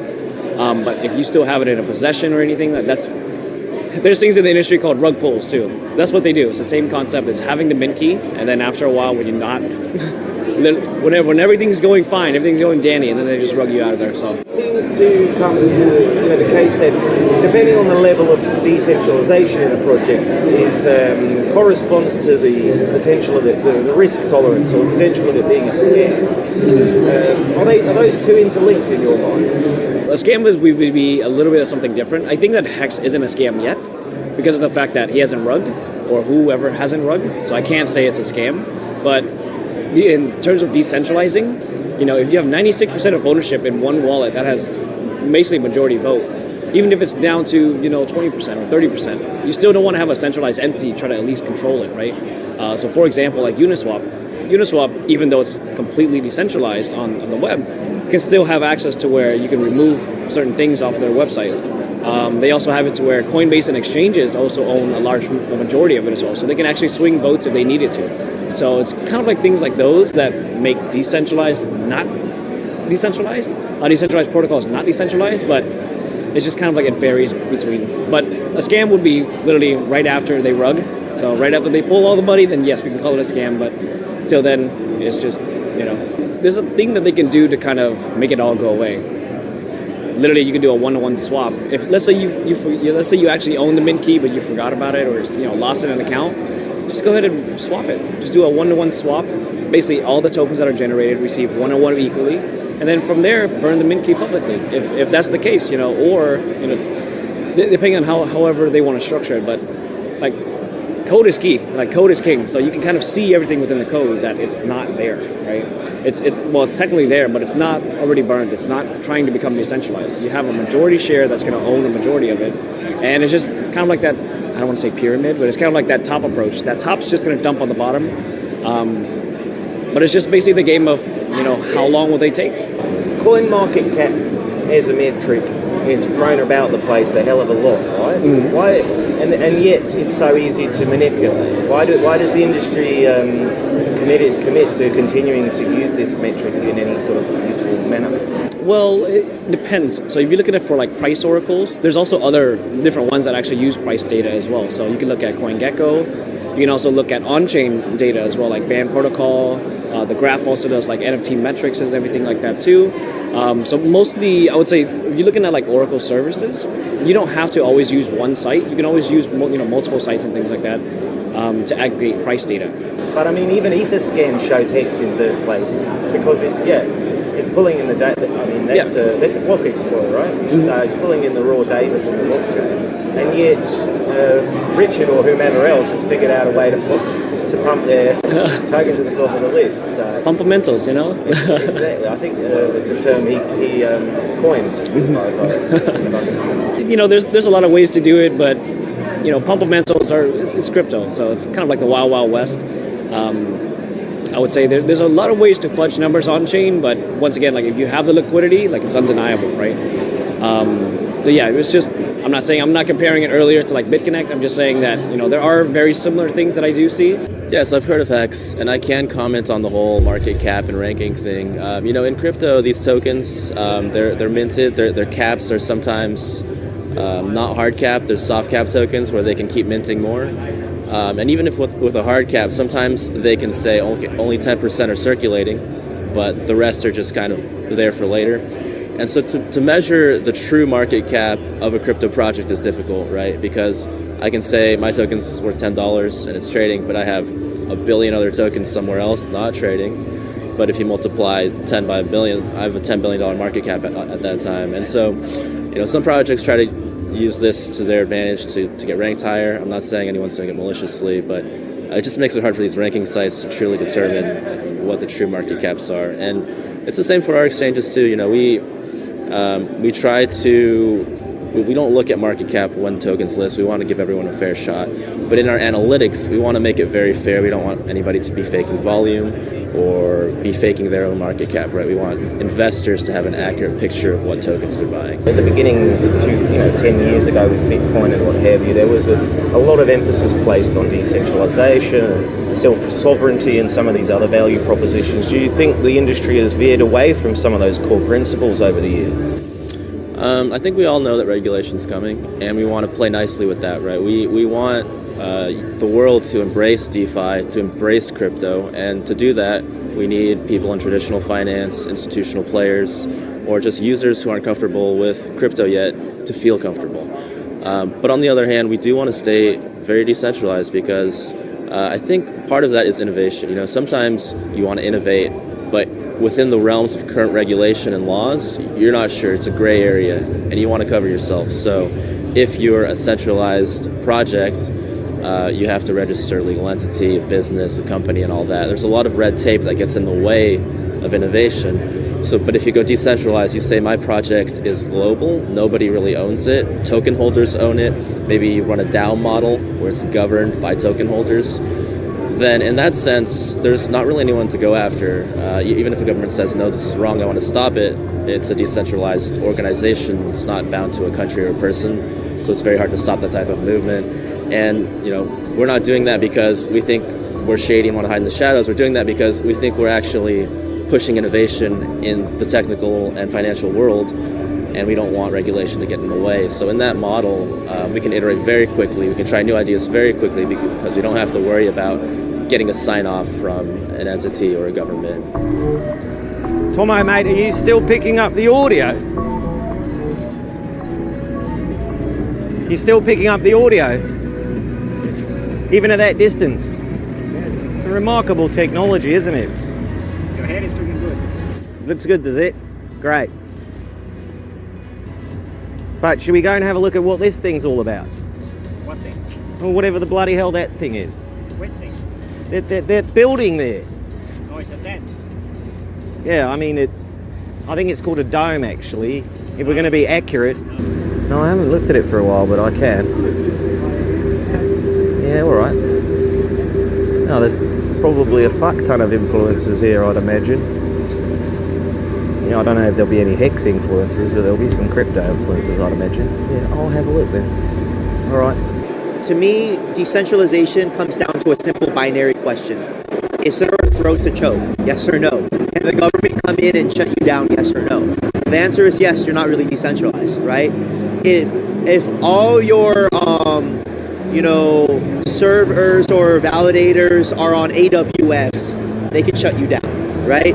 Or if all of your validators are given grant money by your parent institution and they can control what the validators do, that's not really decentralized. So decentralized simply means, can you kidnap someone and it would shut down the project, or kidnap the core team and shut down the project, yes or no, or could it still survive? Bitcoin is truly decentralized. A lot of these other protocols, they want to be decentralized, and for reasons of skirting government regulations, they try to say they're decentralized, but I think we're still so early on that it's really hard to find true decentralized projects. The marketing in this space, often they talk about we're decentralized, we're audited. Audited is another thing that they talk about. Yeah. And then when I look at these auditors, I often find they're literally nobody. They could be, a couple of 15-year-old kids in their basement doing this. To me, like, auditing is kind of like, Moody's giving something a AAA rated bond. Like, does that even mean anything, right? It's not about saying, oh, I've been audited by 3 different firms. It's like, what is the quality of the firm auditing you?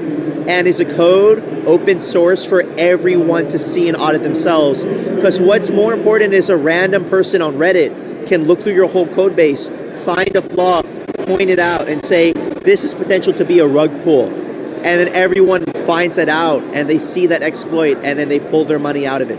That's the power of decentralization. It's not about one person being a center of trust. It's about the whole community collectively forming trust around the security, around the sustainability, around the validity of the team. Are you familiar with Richard Hart? Tell me more about it. So Richard Hart created, I think he coined the phrase pumpamentals. Okay, yeah. His coin is Hex. You've heard of it? I've heard of Hex, yes. There's a funny saying in the crypto world that anytime a coin is down by a lot of money, people say, I'm in it for the technology. And I'm not sure this is a controversial statement to say on your program, but I think people don't really care about decentralization. They care about making money, right? Everyone just wants to make money. And whatever they use, whether it's we're audited, we're decentralized, we're creating this great technology for this use case, it's really, people are just in it to get big gains at the end of the day. And that's okay, because profit-driven motivation enables a free market of ideas where thousands of people compete against each other, and those thousands of ideas naturally rise to the very best solution. So when it comes to decentralization, it is inherently a superior solution to a centralized solution, because you're always worried, to your point, about a dictator, right? Or someone who's going to make a bad decision. But a decentralized element enables a community to vote in a collective way.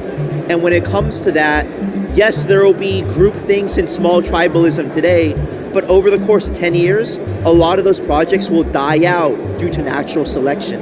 And the really great projects with strong decentralization, with strong fundamentals, with strong financial incentives, with strong leadership, and with sustainability will really rise to the top at the end.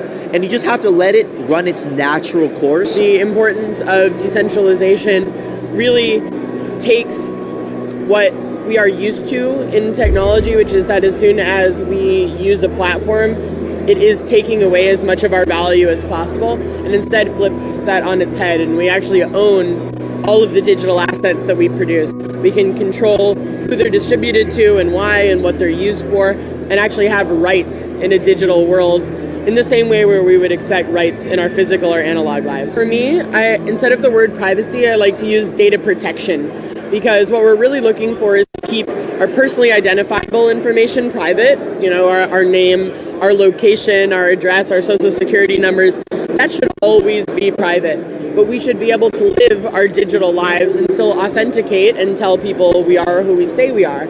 So digital identity and the ability to keep certain things private, but protect the rest of the data that we share in terms of deciding where it goes, who it's used by, what it's used for.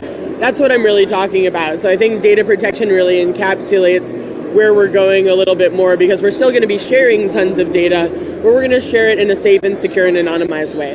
The truth is we still need to scale up. We need more power sources around the world that are sustainable and green to create the hardware data centers that will actually process encrypted data through a lot of these Bitcoin and blockchain networks. And in order to do that, it's going to be a lot of investment, it's a lot of time, and over the next couple of years, we'll soon see entire governments and entire multinational corporations that are running on a blockchain backend. But we're only just getting to that point of mass adoption right now. I would say over the past few years, truly decentralized technologies have not been fully adopted by the world's largest organizations. And it's finally getting there. So I think we're going to see a very exciting 2022 where most Fortune 100 companies, actually most Fortune 1000 companies now have blockchain technology in development and implementation. So that's pretty exciting. Are we seeing like a compromise between the regular economy and this new crypto economy to try to build, find this? Well, I wouldn't exactly call it a compromise. I would kind of call it a stopgap, that we're in a period of time where a lot of companies have chosen to use private blockchains or blockchains that are not fully decentralized just because that was the option that was given to them. Those were the devs that they had access to. And I think that truly decentralized platforms that are now scaling and have more devs and more teams that can actually help companies like that implement these technologies on the back end, that's really going to start to change everything. People, the more that they understand what they're using, what is truly decentralized and what is not, and what are those reasons or those points for centralization, people are going to choose fully decentralized as individual users. And so we'll see what the market says in the end. In my investigative studies into certain projects that I've looked into in the industry, I've come across Hex. Are you familiar with Hex? A little bit.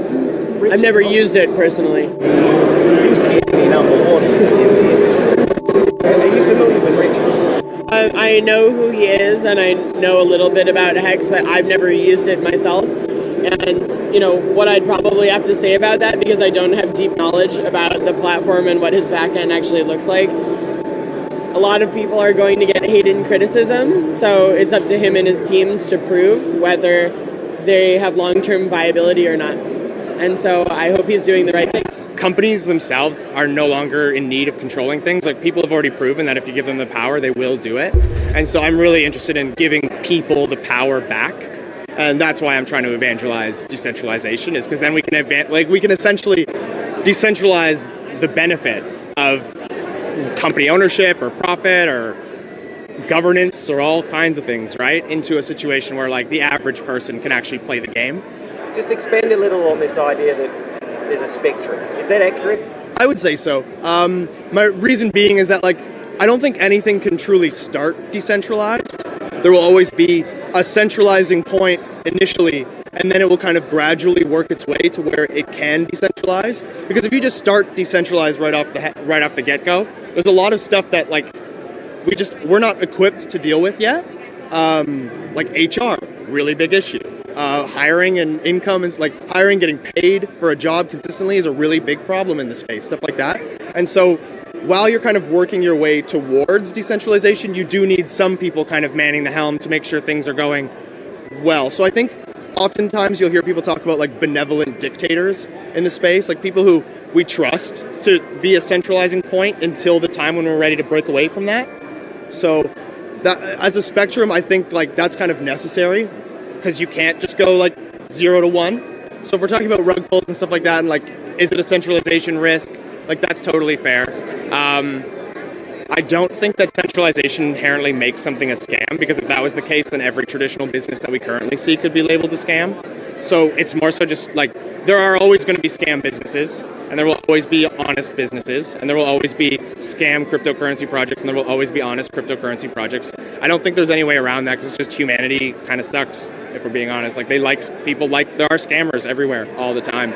You could do things like have a multi-sig, and that kind of helps mitigate these issues and stuff like that. It's still not decentralized, it's like semi-decentralized, because it's just a multi-sig of people. It's not like the community as a whole, but it gets you there gradually, right? Like with these multi-sigs and these other decentralized contracts and governance tokens and stuff, we can start to move away from the idea of like a centralized company potentially scamming people, but it's not going to go away. If anything, honestly, it's probably going to get worse before it gets better. Privacy at the end of the day is about freedom, consent, and sustainability. Those are kind of like the three principles. And so in order to achieve privacy, you have to have decentralization, right? If you have everything on a central server, you're not decentralized, you've lost your privacy, right? Because there's some entity out there that knows everything you do. But if you're able to have a layer of architecture that's decentralized, where the data is encrypted so it doesn't matter where it's living, and you have this ecosystem of architecture, then ultimately you've empowered privacy with decentralization. You can't have one without the other, you need both. Talk to me a little bit about the realities of decentralization as a fundamental objective in the industry for these new projects. I'm actually writing a book called The Dark Side of Decentralization, Stories of Power, Greed, and Manipulation. Oh, really? So, I mean, I think our industry, the decentralization is a buzzword that a lot of people just throw out there left and right. And so I think to achieve real decentralization, you have to get to a point where no single group of individuals determine the future of the protocol and the future of the usage, right? Bitcoin's there. Bitcoin is truly decentralized in my mind. There's some risks attached to like the Bitcoin mining and the centralization of all of that. But at the end of the day, I think there's going to be two paths that emerge. There's the people that want real decentralization, and there's the people that want control. And the protocols that win are going to be the ones that are truly decentralized for two reasons. First off is like the freedom and creativity of expression. You want as many people building interesting applications on their own, the freedom to build that. The second piece is regulation. Regulators are looking for targets. Any protocol that gets launched that's centralized enough, they can come up to you and say, you're a security, right?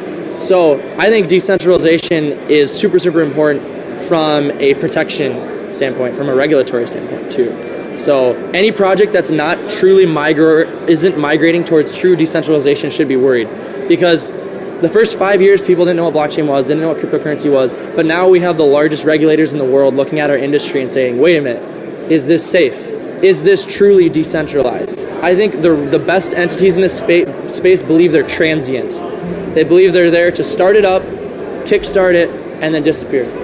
Fall away. Release control, right? You're describing a DAO. Yeah, but it requires humility. And there's a lot of greed in this space. And I'm currently looking at Richard Hart's project. Yep. Are you familiar with Richard Hart? I've heard of the name, but I'd have to be familiarized with him specifically. Yeah, so he claims to have created the first certificate of deposit on the blockchain, where basically he encourages people to stake their HEX for up to 15 years. Wow. Now for me that's flashing red lights a little, But there's a number of projects that offer staking as a yield option, right? Yep. The analogy I like to use is it's the analogy of like the circle, right? You can't magically like expand the circle. Value simply shifts in that circle. So like staking, you're essentially pulling value from the people that aren't staking and pushing it to people that are. It's inflation. And wherever the inflation is sent to, that's the winner of that. And you have to be very careful. So a lot of these staking projects, I think it's kind of the dark side of the industry, in that I think a lot of protocols are overpaying for security, and there's winners that win big from staking inflation. They're the whales. They were the people there from day one. And our industry doesn't want to talk about it because those people love it. So yeah, analogy of the circle, that's always what I look to, is where is the value shifting in any given system and protocol? And you can tell a lot about the founders and the creators' ethos based off of how they talk about who's incentivized and to what degree, the ones that hide their history versus the ones that are very open about it. On the surface, it looks like perhaps a very small percentage of these projects are actually genuinely decentralized. Is that fair to say? No, I think it's 100% fair to say, but the weird part about it is like decentralized, but on what scale, right? So let's say you have 10 blockchains, and none of those individual blockchains are truly decentralized, but they're all connected to each other. Is that decentralization? Right? Like you kind of have to choose what scope you're thinking about the decentralization question. Are we talking about blockchain as a whole, all of our connected ecosystems? Are we collectively decentralized? Compared to the legacy financial world, absolutely. But the more you zoom in, the more you realize there's centralization. And the question is, how big of a problem is that? And how can you migrate away from it? And is centralization analogous to scam in crypto? Because centralization is analogous to risk, right? The more centralized you are, the more power you're placing at the hands of a focused set of entities. And so if they make a different decision or they want to do something else that's not in the name of all of the decentralized stakeholders, then you're at risk. And that's where the whole rug pull narrative, I'm sure you've heard rug as a term come out. So the more decentralized the system is, the less risk that lives in it. That's the way I view it. And some people are okay with more centralized systems because evidently they're willing to take the usability trade-off and they're willing to take on the risk of being part of a more centralized system. And I think the beauty of decentralization, as you've probably heard, is it is a spectrum. The thing is, there's a spectrum, but we're not educating people on the risks of centralization. That's the difference. That's where our industry needs to go, is an education of the risk. I've been in rooms when I've seen decisions for decentralized networks that are not decentralized. And actually the way PR framed it was, that was a decentralized decision. Oh, that hack happened, that fork happened, that was decentralized. It was like, no. It was a room of people, with 3 or 4 people that are capable of, on their computers, pulling off the fork. That wasn't decentralization. That was a decision by a group of 2 or 3 people for lots of value worth, right?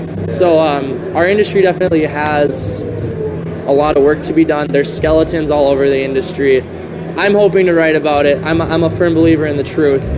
And make no mistake, this industry is changing the world, but it's being built by people. And whenever you find people, there's inevitably all of the range of human problems that come with it. And decentralization happens to be a very convenient banner everyone likes to wave. How important is decentralization in this industry, in your opinion? Decentralization is the weight of the world. Decentralization is what the people want. And the reason why people want decentralization is because through decentralization, we actually have, for the first time, the power of property. Now, with the advent of cryptocurrencies, with the advent of NFTs, metaverse technology, this now is completely blowing away the world, because now if I have my cryptocurrency, if I have my NFTs, if I have my blockchain technology assets with me, and I have the keys to those assets, anyone can come into my own house. The government, the thieves, everybody can come into my house, put a fucking gun in my face and tell me, give me your money, give me your cryptos, give me your bitcoins or your ether, your Ethereum. And you can tell them, you know what? Fuck you. I am not going to give you shit. That is such a power. And it is for the first time in the history of the world that people have the right to ownership. Right now I'm looking at Hex by Richard Hart. Now he has an extremely fanatical community around it. You've heard of him? Yeah, sure. Henry. Richard Hart. Richard. Yeah. So in fact, Richard wanted to work with us, but at that point in time, it was just not the right time. But yes, I'm familiar with Richard and Hex. It seems to be the most hated, it's often called the scam, the main scam of the whole crypto industry, right? But you got to be careful about calling things scam, because there are so many ideas in this space now that are coming up. And because it's something new, because it's something, foreign to most people, they may call it a scam, when in fact, it may be the greatest opportunity. I myself, I'm an open person. I say to myself, okay, yeah, it could be a scam, absolutely. But what if is this something that can truly change my life? What if this becomes a generational wealth, a fountain of generational wealth that I can actually provide for my family for generations to come? Am I going to be held back by the thought that this is just a scam? Or am I going to take a chance and be a risk taker and just go ahead and make it happen? My answer is I'm always going to be a risk taker. I don't care. Now, I'm always going to invest only what I can afford to lose. When Bitcoin came and it collapsed and all that thing happened, and I saw that the money that I had became nothing, it didn't really bother me as much. Of course, I lost $250,000 supposedly, but did I really lose it? No, I really didn't lose it because I already took my seat out, but there were a lot of people that got hurt and so on, and I understand that. But as time goes by, I have turned that and realized that BitConnect before my speech was like $900 million something dollars. And then after my speech became like a $2 to $3 billion. So I said to myself, wow, I have a power. I have a power to share with people information and to let them know that something powerful can come out of this, and therefore they can be motivated to go ahead and take action. And I think that that is one of my greatest powers, my greatest asset. It's like Hitler. Hitler motivated a lot of people to go ahead and do things that were terrible. But no, I'm using that same power to motivate people to grow, to change their lives, to take risks, to transform their lives into something which could be amazing. How have you seen that power be received by others since that event? Amazing, amazing. I am highly blessed, highly favored, and people see and understand that I'm genuine. I have this powerful philosophy in mind. If I help you to grow in all dimensions of your life, the universe itself just gathered. All of the powerful forces of the universe just gathered, and they say to me, Carlos, because you have done so good to others, listen, I'm going to bless you, and I'm going to give you 1,000 to 1,000,000 times multiply what you help that person to grow. And that is something that I put in every single thing that I do. And let me tell you something. It is something that creates miracles. No longer you have to think that you got to step on someone in order for you to grow. No longer you can do that. You can think that if you help someone else to grow, you are going to grow 1,000 times to 1,000,000 times more. And it happens. And that's partly due to decentralization. Definitely, all of these technologies coming together have created an amazing opportunity such that there is wealth galore. These are the most important times in our entire history. Never in the history of the world have somebody put a couple of $1,000 into an asset and became millions of dollars in a couple of months. Bitcoin went from being a penny to right now almost 54, 60. It has reached almost $69,000. So what that means is everything is possible. Everything is motherfucking possible. We are limitless. Hello, Hexkins. My name is Tom Gillespie. I've been on the Twitters trying to figure this hex out for years, it seems, years, and I heard about the 731 gathering, but I couldn't figure out where Richard was, so I went to Florida. Turns out, he's all the way in London.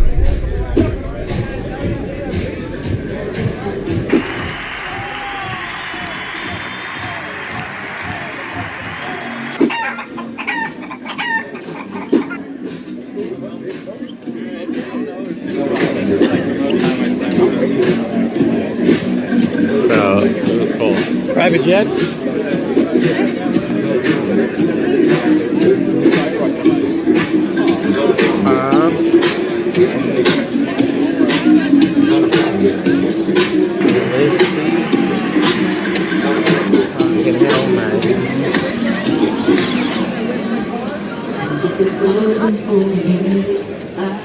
Yeah, what is WAGMI? We have no idea.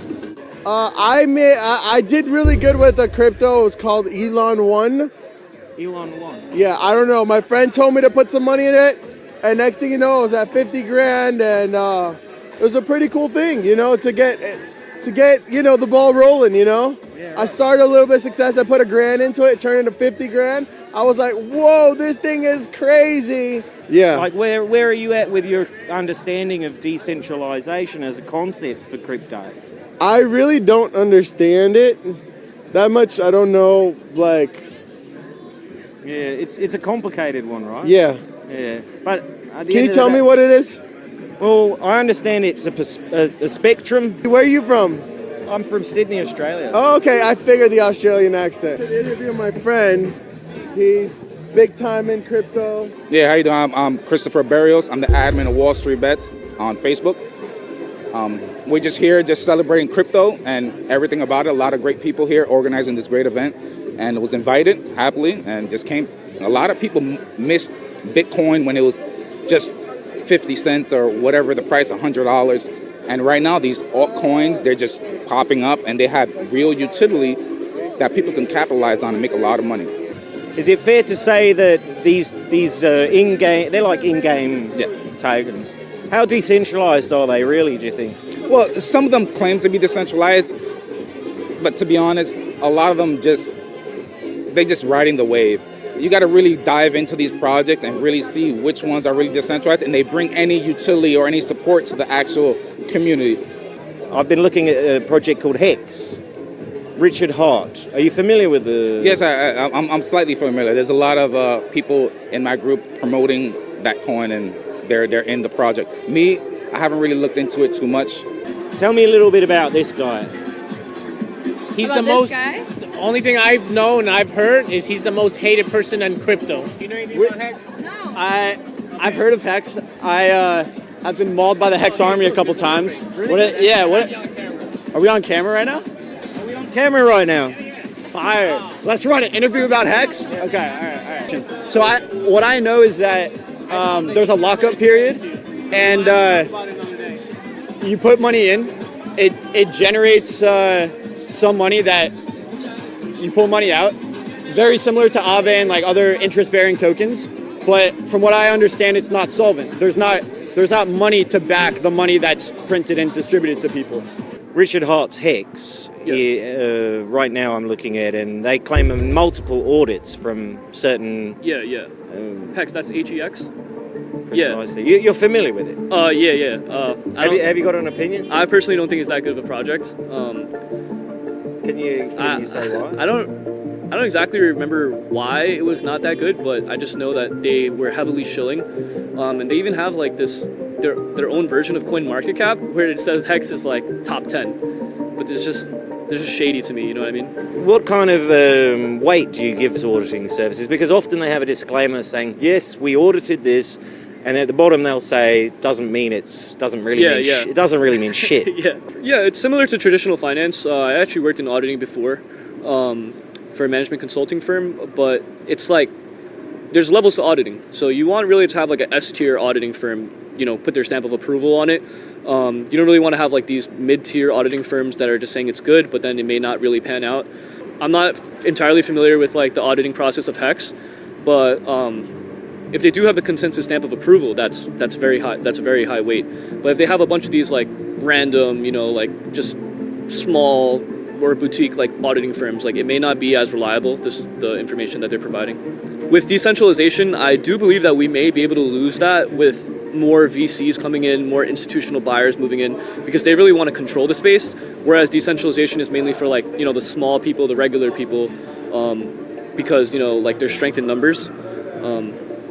So obviously if you're already in control and there's strength in numbers, you're going to want to take away that power from the people. But as of now, I would say like decentralization is the key. I truly believe it's the future, like personally. It's just the way the world is going towards.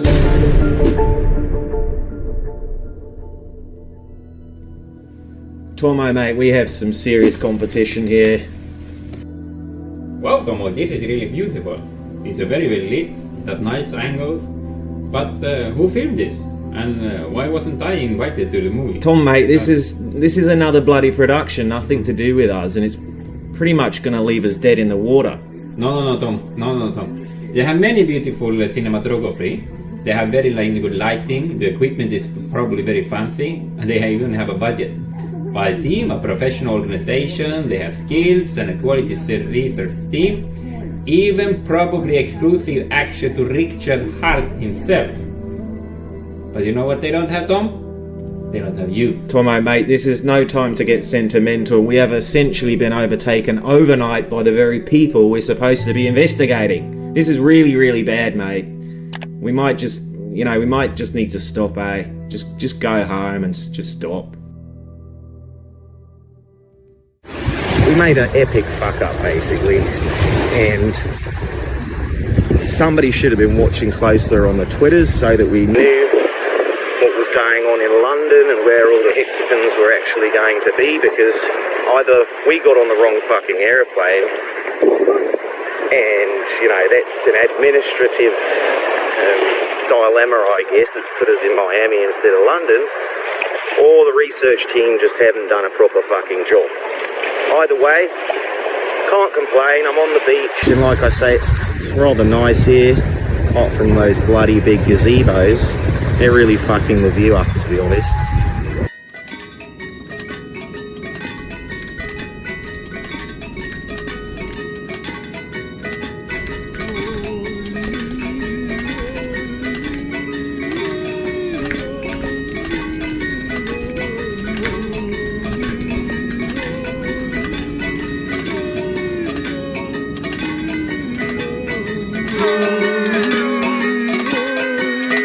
Hand back the fucking phone now. Happy Valentine's Day to Richard Hart.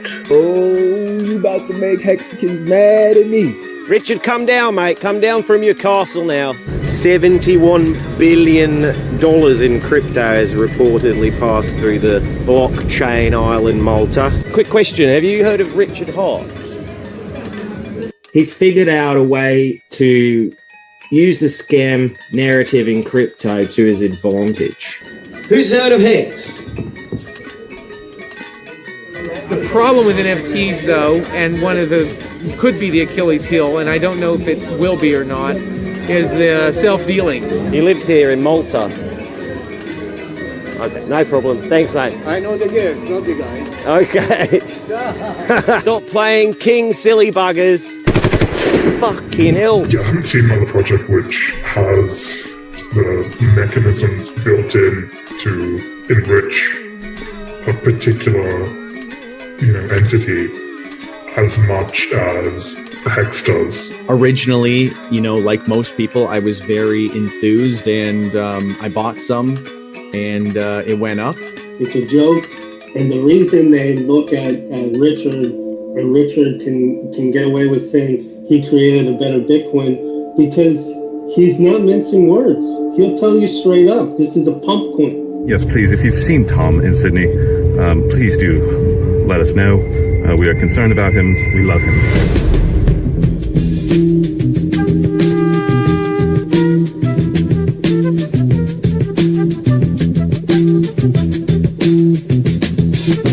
You will not be able to be alone, brother. You will not be able to log in, scroll down, and tweet out. You will not be able to control yourself on Instagram and share each thought that fills your mind, because the revolution will not be decentralized. The revolution will not be decentralized. The revolution will not be brought to you by Facebook and 5-part stories without advertorial interjection. The revolution will not show you selfies of leaders sharing truths and leading a charge with Elon Musk, Jeff Bezos, and Mark Zuckerberg to free your ideas confiscated from a digital crack den. The revolution will not be decentralized. The revolution will not be brought to you by the latest Netflix series and will not star Hugh Jackman and Dwayne Johnson or Rick and Morty. The revolution will not give your words mass appeal. The revolution will not get rid of the trolls. The revolution will not make you look 10 times cooler, because the revolution will not be decentralized, brothers. There will be no pictures of you and Ronaldo kicking that ball down the block in suburbia or trying to backflip off a roof into an inflatable kid's pool. YouTube will not predict the best influencer or musician every year in the YouTube Rewind video. The revolution will not be decentralized. There will be no pictures of lone wolves shooting down Muslims on the instant replay. There will be no pictures of lone wolves shooting down Muslims on the instant replay. There will be no pictures of TV personalities being spat on in a live feed wearing brand new Gucci attire. There will be no hyperlapses or panoramics of Marissa Mayer strolling through Paris in a red, yellow, blue, and green Prada jumpsuit that she had been saving for just the right photo op. Freedom, democratic process, and accountability will no longer be so damn relevant. And people will not care if Dorsey finally launches a Twitter owned by the people, because all people will be in the street looking for a brighter day. The revolution will not be decentralized. There will be no live streams on your feed and no picture of transgender neo-feminists and Melania Trump showing emotion. The theme song will not be written by Lucas Gottwald or Max Martin, nor sung by Justin Bieber, Lady Gaga, Harry Styles, Eminem, or the Black Eyed Peas. The revolution will not be decentralized. The revolution will not be updated after a network hack, about a credit card fraud, a data breach, or your privacy. You will not have to worry about a hacker on your feed, a troll in your inbox, or an education in your schools. The revolution will not go better with Snapchat. The revolution will not fight the people that spread hate. The revolution will force you to decide. The revolution will not be decentralized, will not be decentralized, will not be decentralized. The revolution will have no upgrades, brother. The revolution will divide.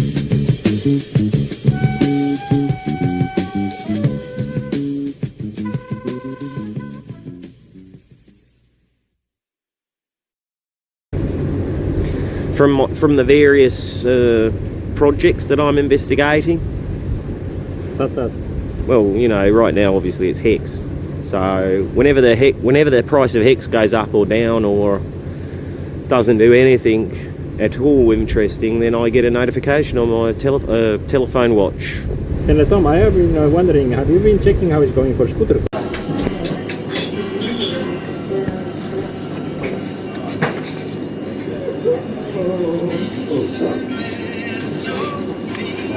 The power of context. I recently read a book by Malcolm Gladwell called The Tipping Point. And on page 172, in a chapter called The Power of Context, he writes the following. Have you ever wondered how religious movements get started? Usually we think of them as a product of highly charismatic evangelists, people like the Apostle Paul, Billy Graham, Brigham Young. But the spread of any new and contagious ideology also has a lot to do with the skillful use of group power. In the late 18th and 19th centuries, for example, the Methodist movement became epidemic in England and North America, tipping from 20,000 to 90,000 followers in the US in a space of 5 or 6 years in the 1780s. But Methodism's founder, John Wesley, was by no means the most charismatic preacher of this era. That honour belonged to George Whitefield, an orator of such power and charisma that it was said he once charmed a £5 contribution out of Benjamin Franklin, who was, of course, the furthest thing from a churchgoer. Eight shouts. What's that, mate? House 8. Hatho? Eighth. Haith? Eighth. I don't know what does that mean? Eights. Hatho? Eights. H. H. A, B, C, D. For house. H for house.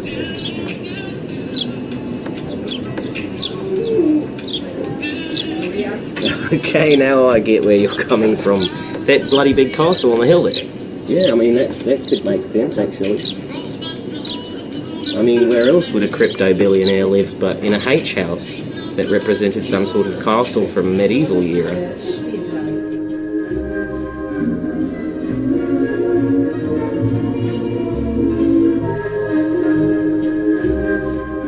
Good morning, everyone. It's back here Saturday morning in Sydney, Australia, obviously in front of the iconic Sydney Opera House and Sydney Harbour Bridge. I'm just out this morning looking for Tom Gillespie. He, according to his Twitter account, was out around 4 a.m. canvassing Sydney, putting up signs about a crypto scandemic. And you know, Sydney can be quite dangerous at 4 a.m. You know, we've got really big waves and riptides and things of that nature. I'm just worried that Tom has maybe gone missing, because I can't find any evidence of him being here. And as such, I am now canvassing Sydney as well, putting up signs like this one. So yes, please, if you've seen Tom in Sydney, please do let us know. We are concerned about him. We love him. Hello, I'm Tom Gillespie. I'm investigating Hicks. You may have heard of it. Are you with me? Are you picking up sound? Are you picking up vision? Tomo, look, have you seen this? Look at this view, mate. There's another bloody cat. Another cat. That's like the 16th cat I've seen today. See, there's not every day you see a clock without its hands. And that's obviously what makes it timeless. There you go. Have a quick question. Have you heard of Richard Hart? I don't understand because I'm Italian. What you want to ask? We're looking for a guy called Richard Hart. He lives here in Malta. Okay, no problem. Thanks, mate. I know the girls, not the guys. Okay. Bloody hell, it's like there's a party going on in this town. Let's have a look here. What is going on here? Sounds like some sort of street performance. It is a street performance. Bloody hell, look at this. They're dancing. This is fantastic. Hello. Can you speak English? Yes. I have a quick question. Have you seen Richard Hart? Richard? Richard Hart. Richard Hart. I don't know who he is. He lives here on Malta. And Gozo or Malta? Was it Malta or Gozo? I'll ask that woman up on the balcony. Oh, she's run off. Oh, these are interesting door knockers. Look at this. It's like a fish. Let's see if somebody can help us out here. Number 24. It was Malta, right? It wasn't Gozo. Nobody's in here.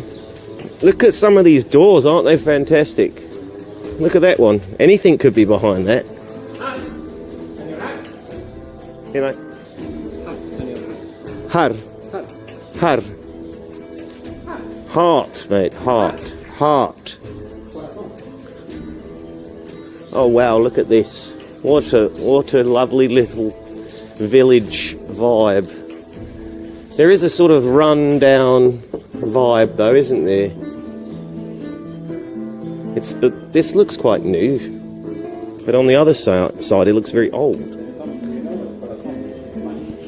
Coruscant? No, mate. Okay. Here we go. Hello. Can you speak English? Okay. No problem. Funny how they have all these tiny little balconies in here without any sort of view or anything, really. Get the sense that it might be a dead end, but then it just keeps going. Look, a little Fiat 500. Haven't seen one of them since God knows when. Well, that's not even a Fiat 500, is it? No. It's a Maruti 800. So which number did he say? Do you remember? What's that? And it was on Malta, right? Not Gozo. Malta is a country. Yeah, and we need to get better researchers. Intelligence isn't always accurate, as we all know. Oh wow, look at the size of that. Mate, you need to get a clip of this. You're going to love this. You could probably do one of those, I think it's called a zoom pan up, though. It's going to make for a beautiful piece of B-roll, I promise. It's right there. It's behind you, mate. Other side. Up there, look. See that? And that's how we know we're on the right island. That's the Danish flag, though, right? Hey, mate, can you speak any English? Not very much. Oh, okay. We're looking for Richard Hart. He lives around here somewhere. Pardon? We're looking for Richard Hart. He lives here somewhere. Richard Hart. Richard Hart. Is it in English? No, I think he's an American. In English. Wait, it's coming, that one. Oh, we can speak with him? Yes, to him. Okay. I live here, but I didn't know him. No problem. I'm very sorry. No problem. Thanks for your help. Yeah? Can you speak English, mate? No, I don't want camera, nothing. Okay, that's a Fiat 500. No, that is also a Maruti 800. It's a dead end. It's another dead end. Some of you may be familiar with the controversial cryptocurrency named Hex and its founder Richard Hart. It is very timely that we have Tom Gillespie on the show today. Tom is a disgruntled scoop coin investor, a producer of crypto film The Fakefluencer.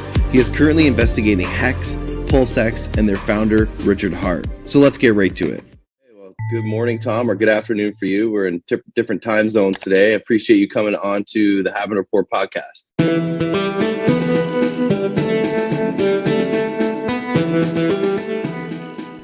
Hey folks, welcome back to the Wild West Crypto Show. I'm Drew. I'm Brent. And we have with us, with a beer in hand, Mr. Tom Gillespie. Tom, how are you doing, my man? Very well, fellas. Much appreciated for inviting me back on the show.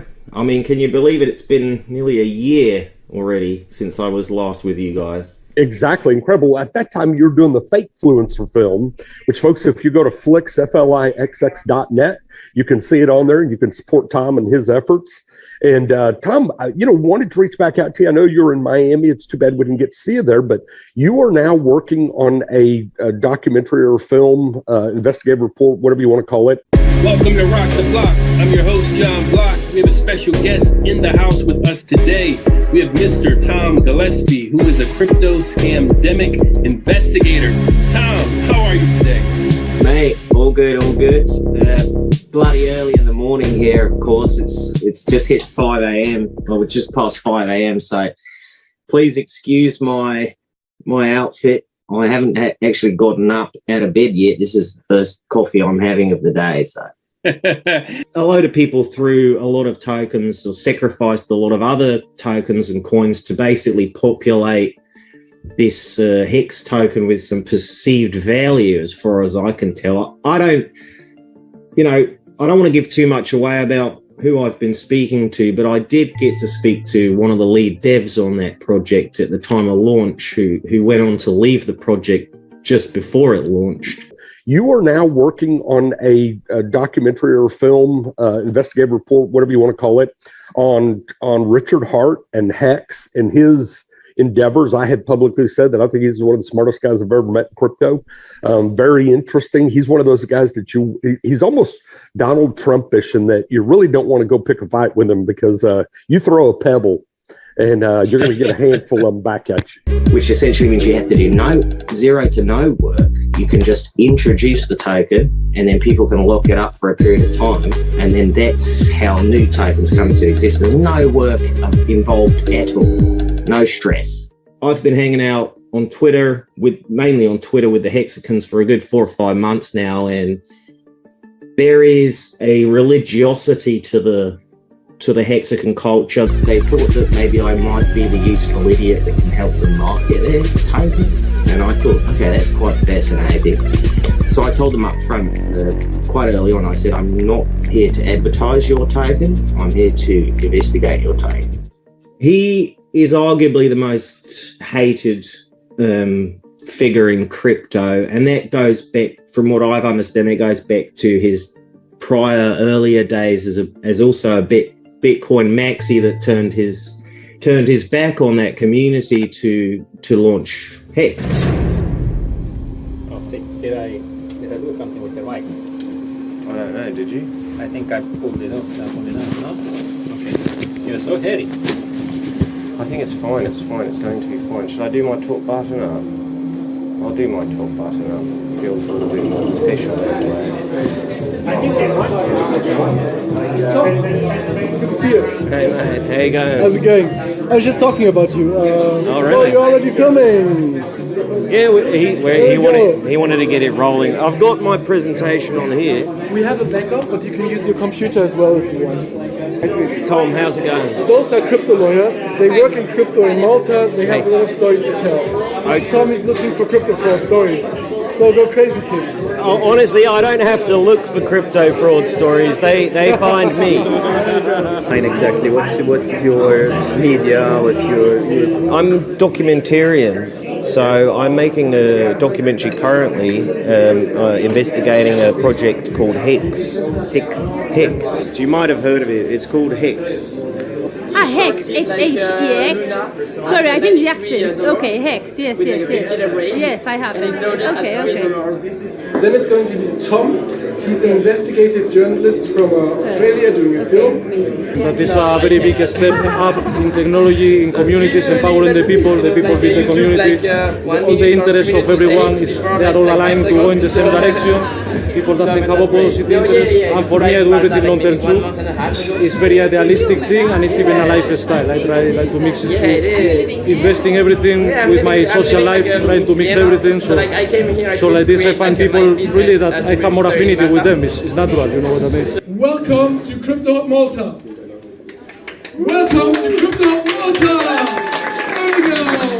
Okay. My name is Ferris. I'm a crypto pirate. I live in Malta and I live and breathe crypto culture every day. So what I'm going to do tonight is I'm going to make like a little introduction of what is actually the metaverse. So obviously I cannot like give a precise date. Allowing countries that are not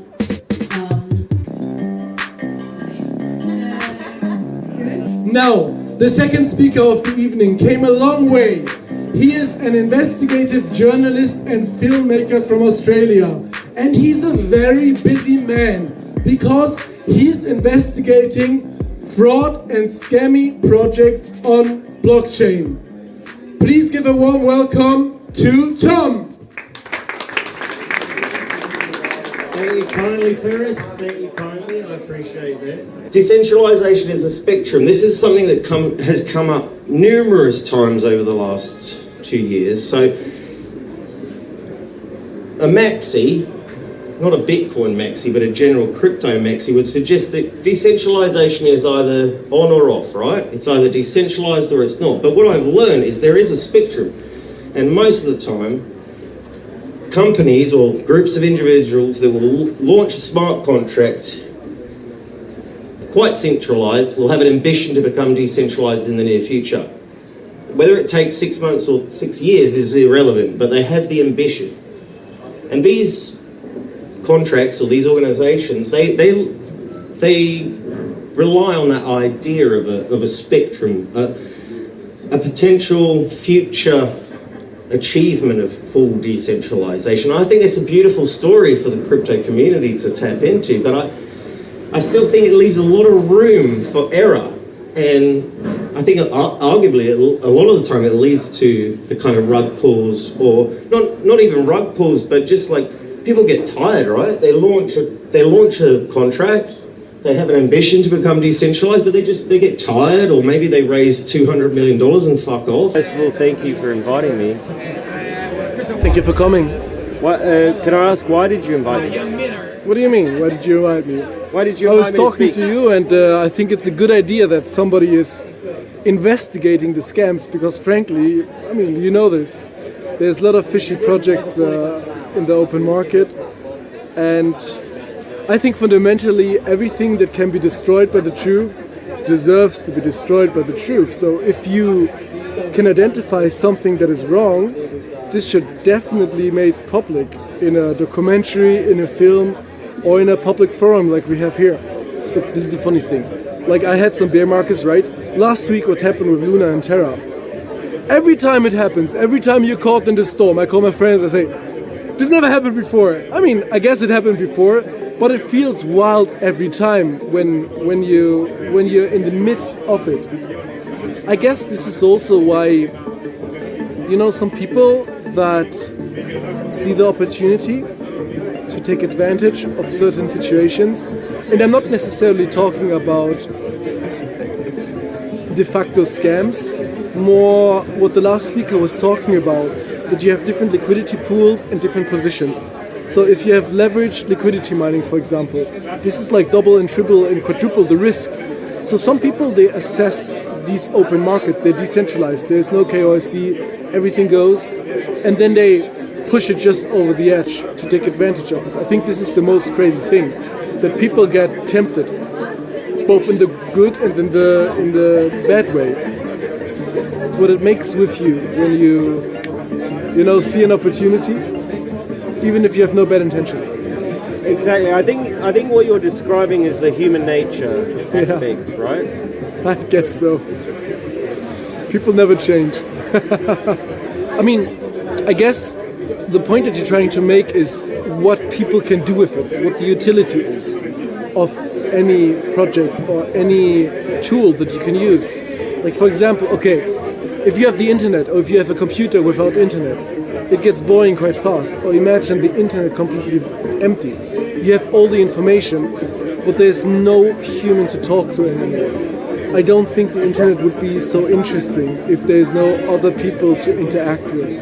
I guess it's the same for blockchain projects.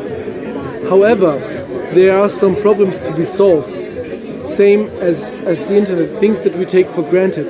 For example, the first time you and we were talking on the Web 2, you were literally on the other side of the world, or I don't even know, but like we were not physically close, yet we could communicate just with any other person that I talk to on Facebook. And this is something we just accept. Now, if I do a financial transaction, I don't need a bank anymore because, for example, I have Bitcoin. Or more complex subjects where I'm trying to solve any other project that is more complex than sending Bitcoin from A to B, I can do with smart contracts without trusting a centralized identity. Now, who's heard of Scootercoin? One guy. What have you heard about Scootercoin, mate? On the fake fence, so I actually seen it. Okay, so you learn about it. So you don't hold any Scootercoin? I don't want to disclose that. This is coming out in September. Who's heard of Hex?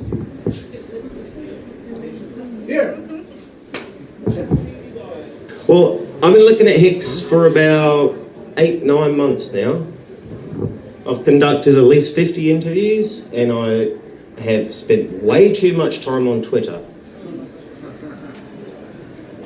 Richard Hart is the creator of Hex, which is a smart contract on Ethereum, and I'd argue that it appears that he's the #1 most hated guy in crypto.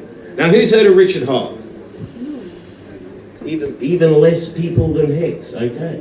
That's interesting because from my investigation so far, most people enter Hex via this man. The amount of people that I've spoke to who navigate into Hex specifically and many other tokens usually come through an influencer or some influential crypto character. Are they putting the trust into Trustless? I don't know, but let's try to figure out, or let's try to teach the next generations how to navigate that.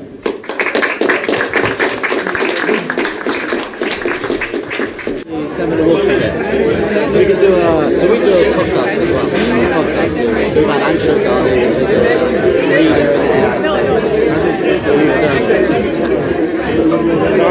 We title it The Case Against Cryptocurrency. I'm leaving on Saturday. We can do it Friday. Have you heard of Hex? Hex? Yes, I hear it here. And I wanted to invest in this, but for the moment I prefer to wait a bit because too much I lose money and I don't want to go just put and lose. I prefer to wait a bit that the situation of the market grow a bit up. I understand. So what have you heard about Hex? Hex, I was hearing something here in the presentation a couple of weeks ago that they was doing the presentation of this platform where you stake and they give you an income according to how much you stake. If you stake 1 month or 3 years, it depends. and it's a secure profit. A better operation in that respect. So I was hoping for democracy, but you know. I think, unfortunately, like I said in the presentation, most people only care about getting rich in crypto. Yes. And the best way to do that is through a dictator or a king. Hey, thanks a lot for the great presentation. I'm wondering why you decided not to have any coins yourself and not actually experience, being a person who owns crypto.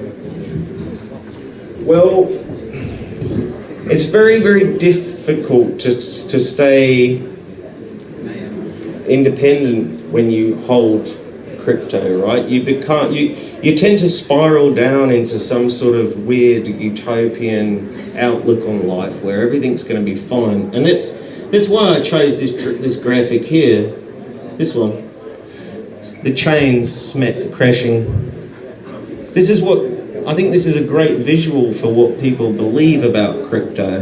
They think that suddenly they don't have to interact with centralized banking infrastructure, although most of them probably do because it's more efficient and easier to interact with.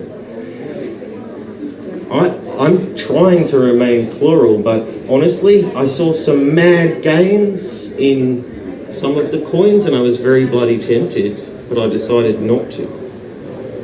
Does that answer your question? Well, but isn't it true that you both invested in Scootercoin and in Hex, both of the projects you are now investigating? I wouldn't call it an investment, mate. I bought some Scooter Coin. Well, I didn't buy it. My brother's son needed to. My brother's son became wrapped up in Bitman 360's escapades, so I lent a bit of money to my brother so that his kid could get some. But I wouldn't call that a direct investment. And when it comes to Hex, I spoke to production when I was doing the investigation. I said, should we try the product? And yeah, we did. We are trying the product. It continues. I've staked some Hex, but the money came from production. It's not my personal money. So it's more like, okay, we're going to investigate this product. Let's try the bloody thing, right? So I did stake some Hex, and the stake ends exactly when the movie comes out in September. But I wouldn't call that an investment.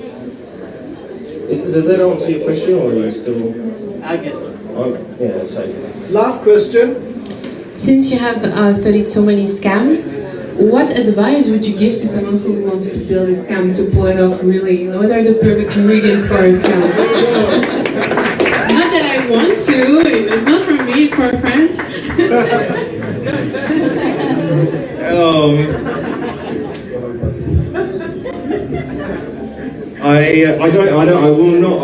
I don't want to make that information public. I'm not going to encourage such things, especially if this is live streaming, because there might be people on the other end that get ideas. So I'm sorry, I can't elaborate on that. But I do have a very good idea on how to construct one, should I be asked to. So maybe we'll meet up later for an interview. Okay, thanks, mate. Thank you, guys. We have a 10-minute break and see you after the class.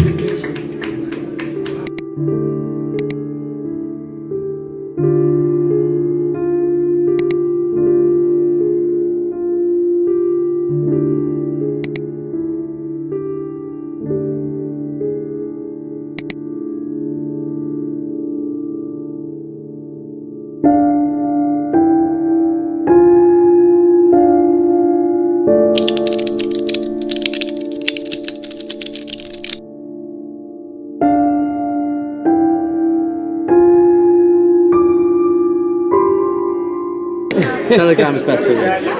Telegram? Does Telegram have one of those automatic... Okay, great. We're just going to have a chat. That's great, man. Thank you, man.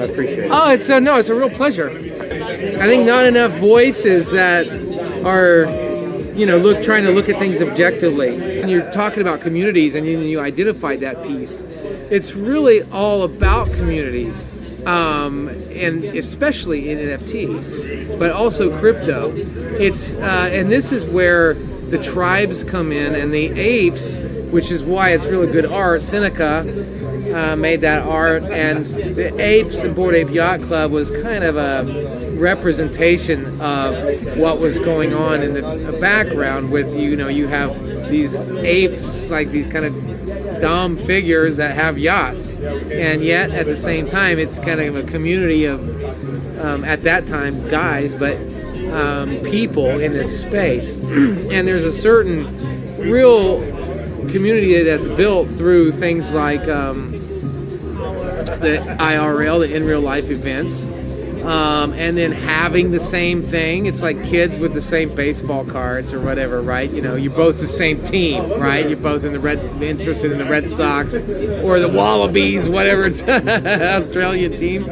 that you guys like. And the community aspects are one I've found in NFTs and also crypto, that it's in a way therapeutic. It's a missing group of people, friendships, things like that maybe we're missing in your life. Maybe you don't have close family relationships or positive family relationships. And basically, it's a replacement for that. It's a replacement for lost family tribe. It's like new tribes.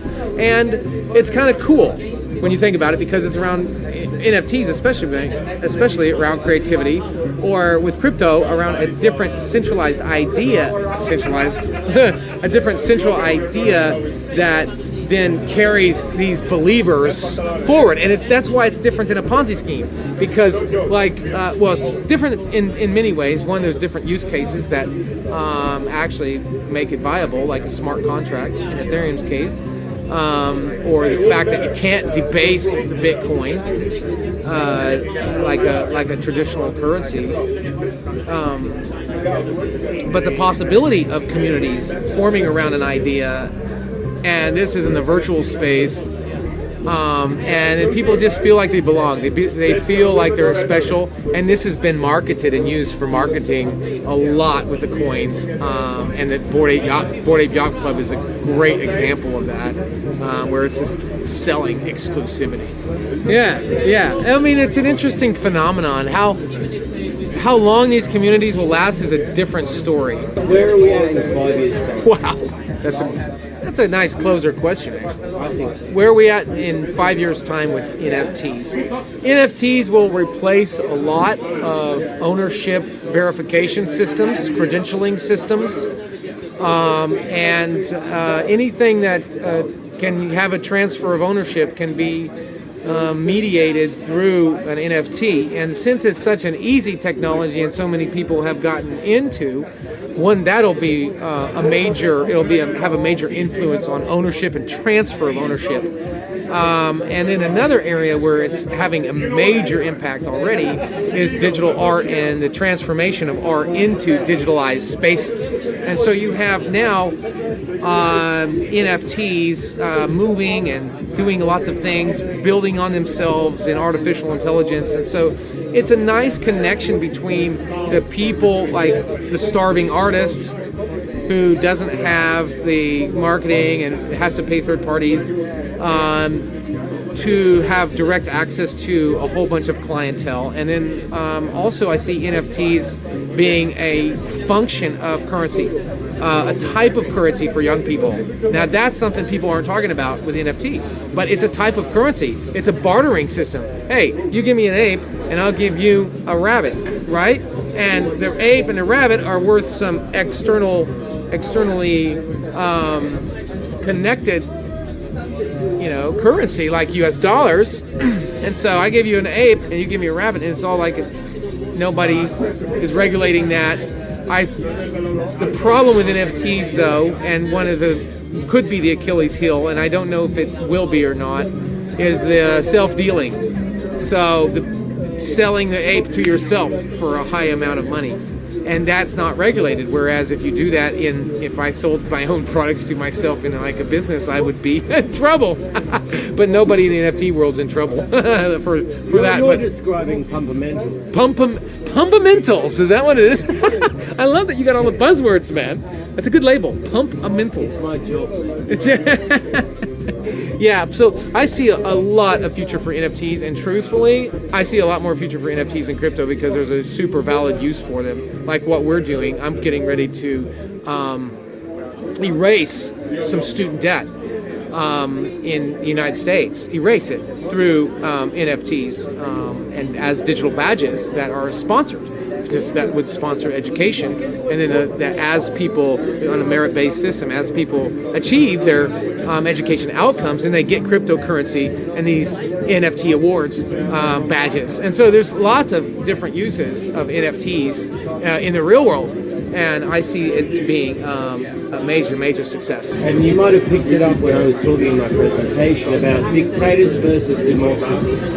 I don't know if you saw my... Yeah, I did. I love that, actually. That was one of the best points of the whole thing. Well, it's that's the point of the future of decentralization. But when people look at that as different than what we have in the real world right now, it's no different. People fall for propaganda. People fall for fake news. People fall for misinformation. People fall for hype.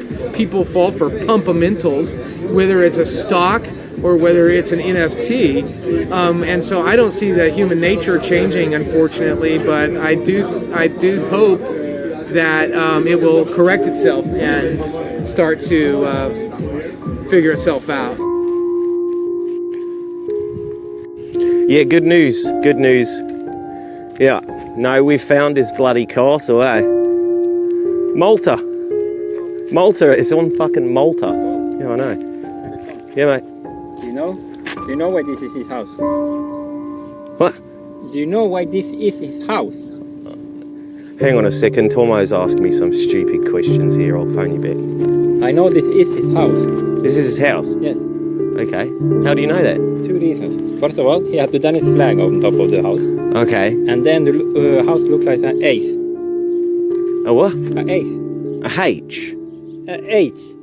We've just arrived at what we believe to be Richard Hart's home here in Malta, where he has put himself behind some extremely thick fortress walls, and our hope is that he lives here and that we can get a word, maybe an interview if we're lucky.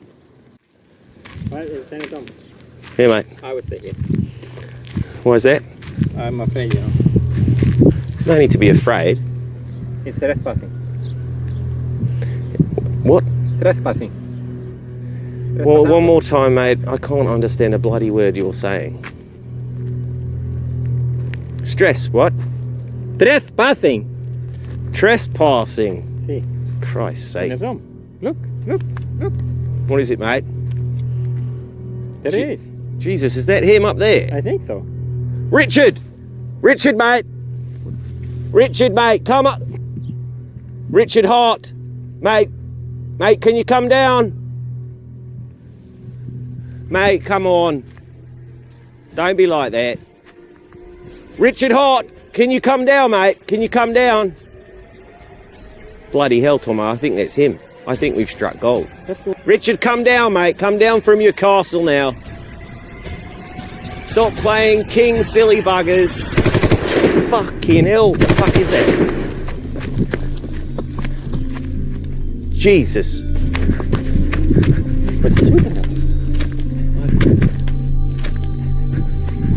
There he is again.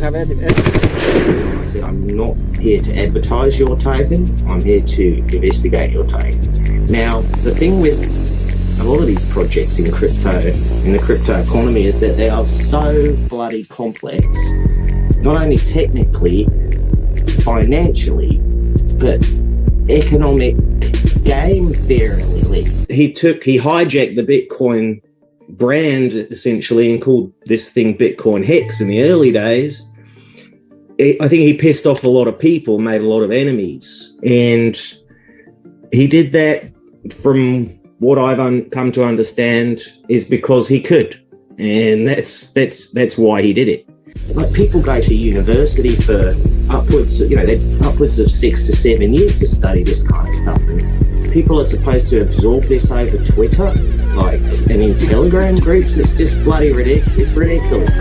A number of people also have suggested that he is using the scam terminology and all that orbits around it as a strategic marketing advantage. And I think that's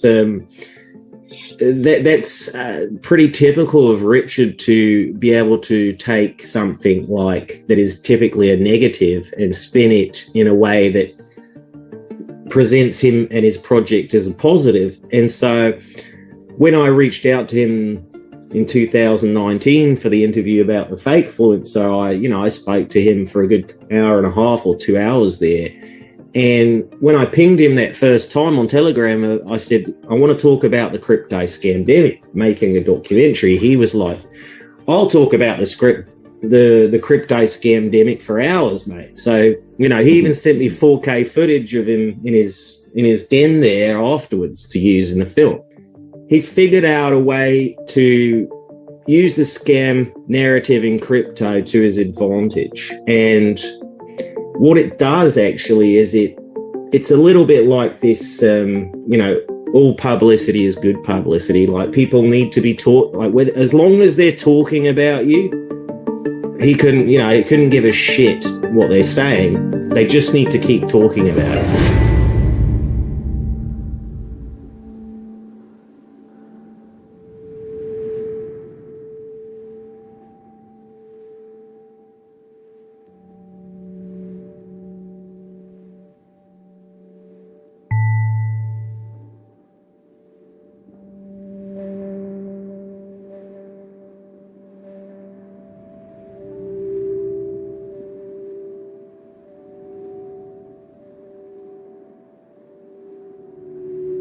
I'm about to hop on the line with a guy called Scott Cunningham, and he reached out to me with a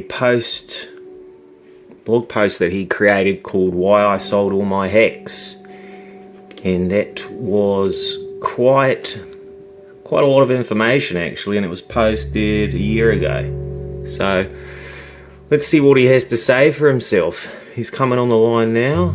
So let's start just with a brief intro about yourself and why we're having this conversation. Sure. So a little about myself. I'm Scott Cunningham. I went to school for networking and IT security for 4 years, graduated, and then I started diving into blockchain.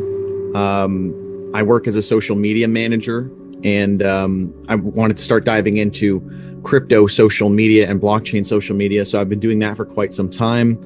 And during that process, I've been, looking at a lot of different things, reviewing projects, and I started to get into a little bit of investigations, I guess, and looking into certain projects that I think are, not up to a scruff, and I think people should be somewhat warned about, because, it's hard to get information. There's a lot of new people coming into the space, and one of those projects that I looked at was Hex. Yeah, I haven't seen another project which has the mechanisms built in to enrich a particular, entity as much as Hex does, and kind of enrich them in perpetuity, while simultaneously having a lot of those mechanisms understated or swept under the rug when the coin's being talked about. Well, I happened upon one of your posts regarding, covering this project, and I really felt like I had something to say about it, especially because I'm concerned. I've read a lot about people taking out, home equity lines of credit on their homes and loans and stuff, investing their life savings in this project, and I find it really alarming. I appreciate you reaching out to me, and as you may have seen, I've had a little bit of trouble getting hold of people that have more of a critical perspective on Hex. So just to be clear, are you a Hexican? No, not really. I have never invested in the asset, and probably I will never will. People are just embracing the idea these days that apes together are strong, right? So they look at Richard Hart as the head monkey in the group, right? And he throws a couple bananas their way, and that makes them satisfied. There's no more illusions for people that jump into Hex.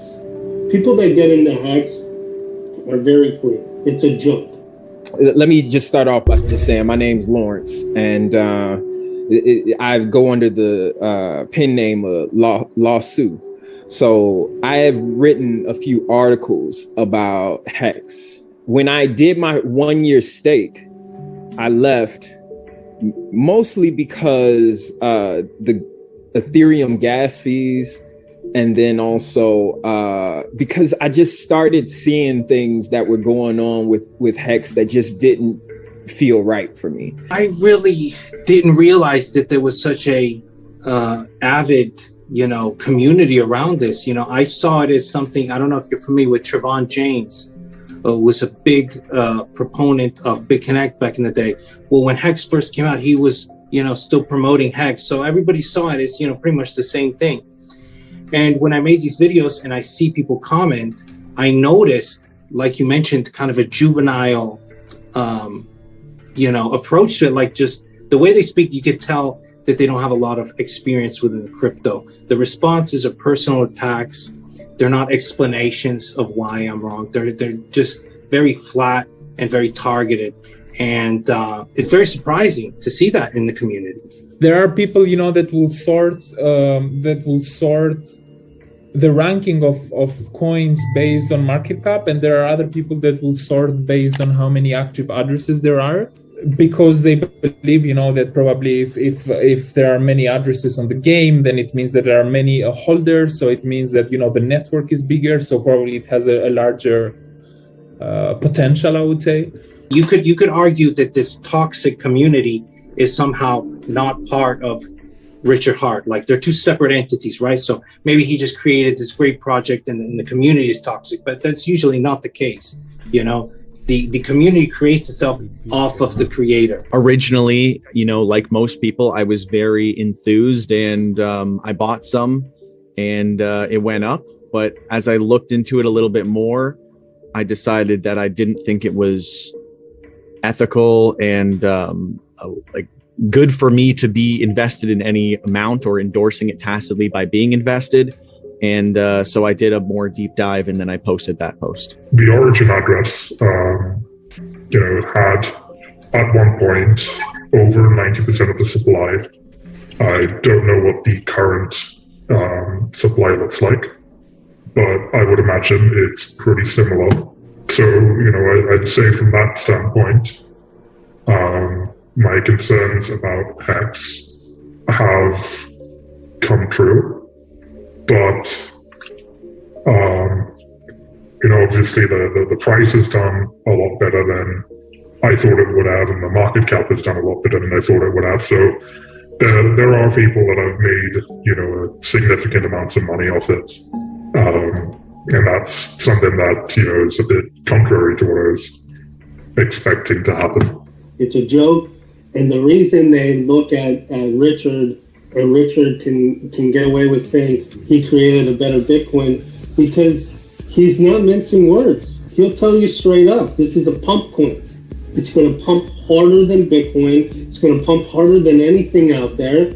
He has no illusions. He is like Richard Heart. I'll give him credit. Like, he's an annoying guy, but at the end of the day, the Bitcoin maxis hate him because he knows the formula. He knows the formula, and he's doing it better. He doesn't care about this whole anti-state sort of thing. He's just looking for number go up. And yeah, all the power to him. Keep your scam going, but now don't people shouldn't have any illusions that this is like some sort of future technology. Oh, you about to make Hexicans mad at me. Wow. Okay, so that's one of the major things about Hex that makes me just say, I'm gonna stay back. Because I don't mind centralization. I understand the necessity for it in some cases. But what I do hope for is to take that centralization, use it to build something, and then give it to the people, make it decentralized. What I see with Hex is a centralized product, a very centralized product. And the community have become maximalist and don't really like, they believe that it's the most decentralized asset out there, but it is not. It's the complete opposite of that.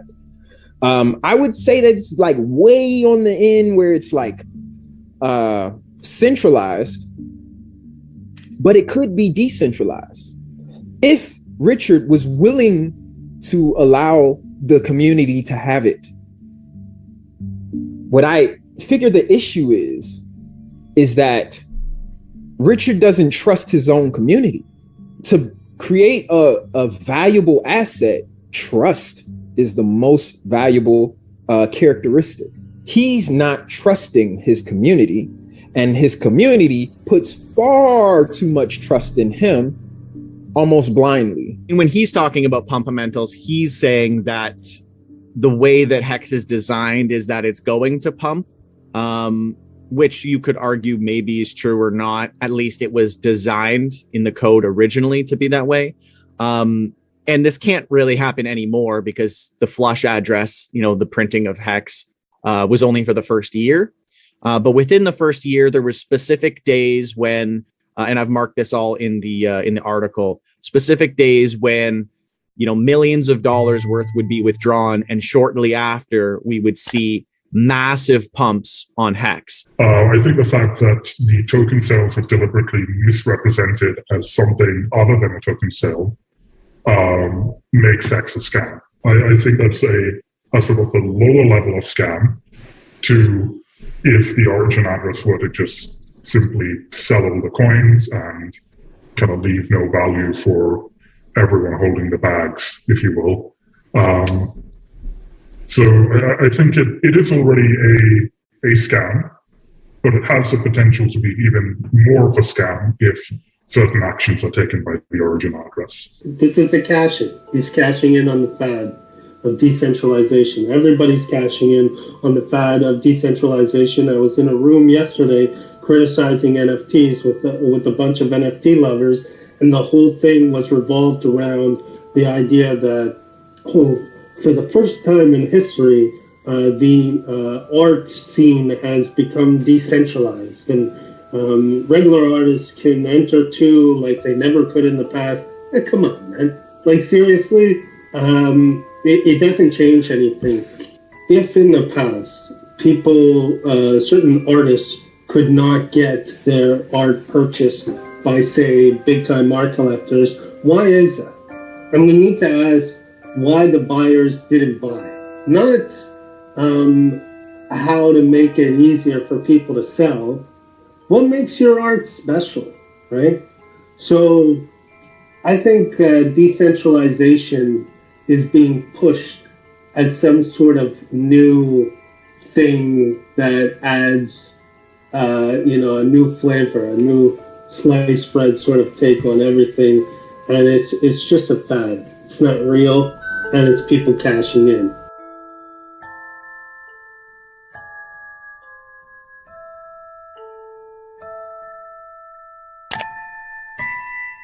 Well, that's what is shown here. If you wanted to get the... But that's nothing. 38 billion. Oh, I didn't see the B there. So. He used to be kind of a Bitcoin maximalist. He actually really wants people to like him. We took a camera and he said, I said, I don't know anything about, the only thing that I know is that you said that you were forking Bitcoin. So in that sense, he kind of made quite of a U-turn. All right, Hexicans, Tom Gillespie here. Wait a second, is that him in the window? Zoom into that window. You get him? And then he said, I'll explain the project to you and you can tell me your opinion. But that was before I knew that he had like a strategy with this. The degree to which a given blockchain is decentralized is noticed only by a few hardcore geeks, right? Because otherwise in the media universe, everyone throws that term around. This is like his number one priority, is he wants people to like him. He wasn't just trying to get my opinion on Hex. He was knowingly trying to get, like, marketing his project through the opinions of other influential people in the cryptocurrency space. In some ways, Richard, by having such a large amount of supply, has reintroduced a trust element in a system that is supposed to be a fundamental part of it is trustlessness. It doesn't have to be one cult for a decentralized network. It is difficult to prove decentralization if you cannot read code. But like many other, I mean, he's not the only one. There's many other who have done the same. And I guess it's just when the opportunity arises, then some people take the opportunity, some people don't. Because the Howey test was written back in the God knows when, it doesn't apply, or it needs a refresh, I would say. We all are actually trying to make cryptocurrency and decentralization, become mainstream, but we can't even get along.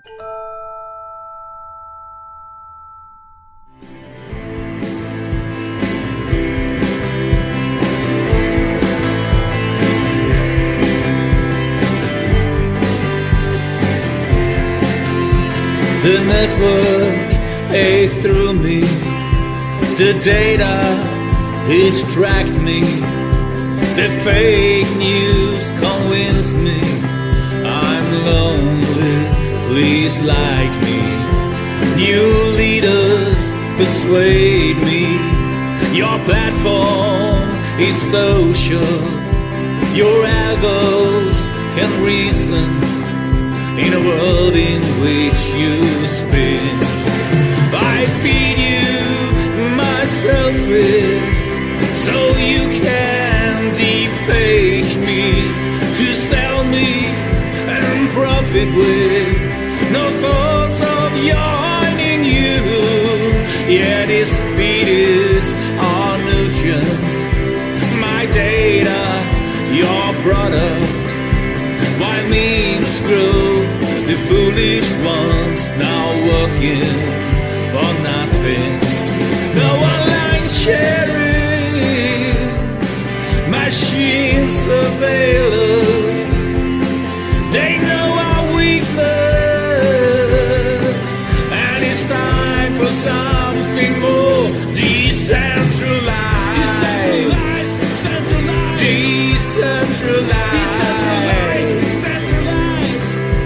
It's time for something more decentralized.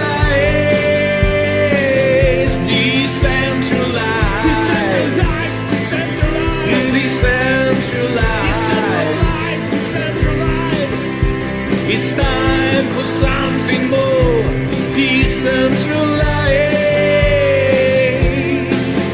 With attention, you feed me surveillance, my entry, your freedom, it grows me, so I can feel within. I'm conscious, revealing all the good I have to give. On corrupt devices, I'm sharing a thought that fills my dome. The algorithm is yearning, observing your thinking. The hymen is flowing while here alone in rooms. Now online sharing, machine surveillance, they know our weakness, and it's time for some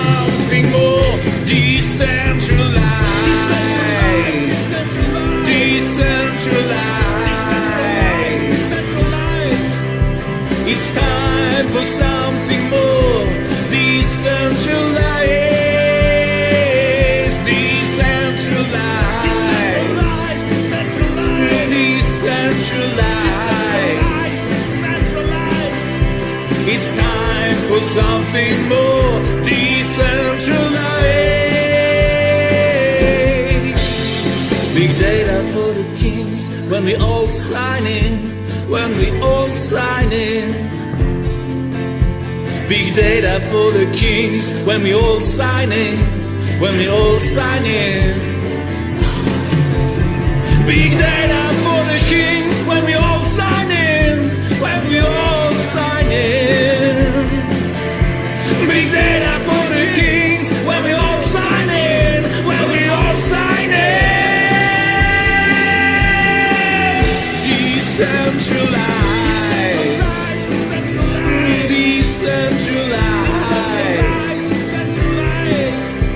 It's time for something more decentralized, decentralized, decentralized.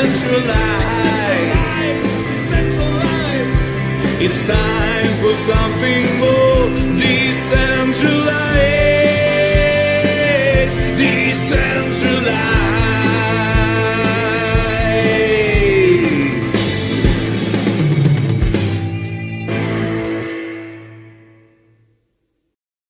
Tokenomic finance system. I mean, it may be what they're doing is a good way to make money. It may be innovative on the level of quantitative finance. It's still run by a small set of people as a centralized financial protocol on top of blockchain and smart contracts, right? And then there are other DeFi networks out there right now that are more fundamentally decentralized in their operation. There's nothing out there that's as decentralized as Linux or the internet yet in the blockchain world. On the other hand, blockchain hasn't been around that long as a major force. So I would say that's coming. I mean, I think progressive decentralization is a real thing, and it does take years, given the pace at which people's mindsets develop and the pace at which software development happens. Yeah, I think it seems like a lot of the controversies or hypocrisies around the decentralization value proposition now often comes back to this idea of the benevolent dictator. So most people that gather around, tribes, altcoin tribes, or they get very, very embedded in the community, and they become somewhat fanatical about their coin. And often there's in the case of Bitcoin, it's Satoshi, but there are numerous other icons that. Yeah, the power of a charismatic leader to rally together a tribe of followers is real.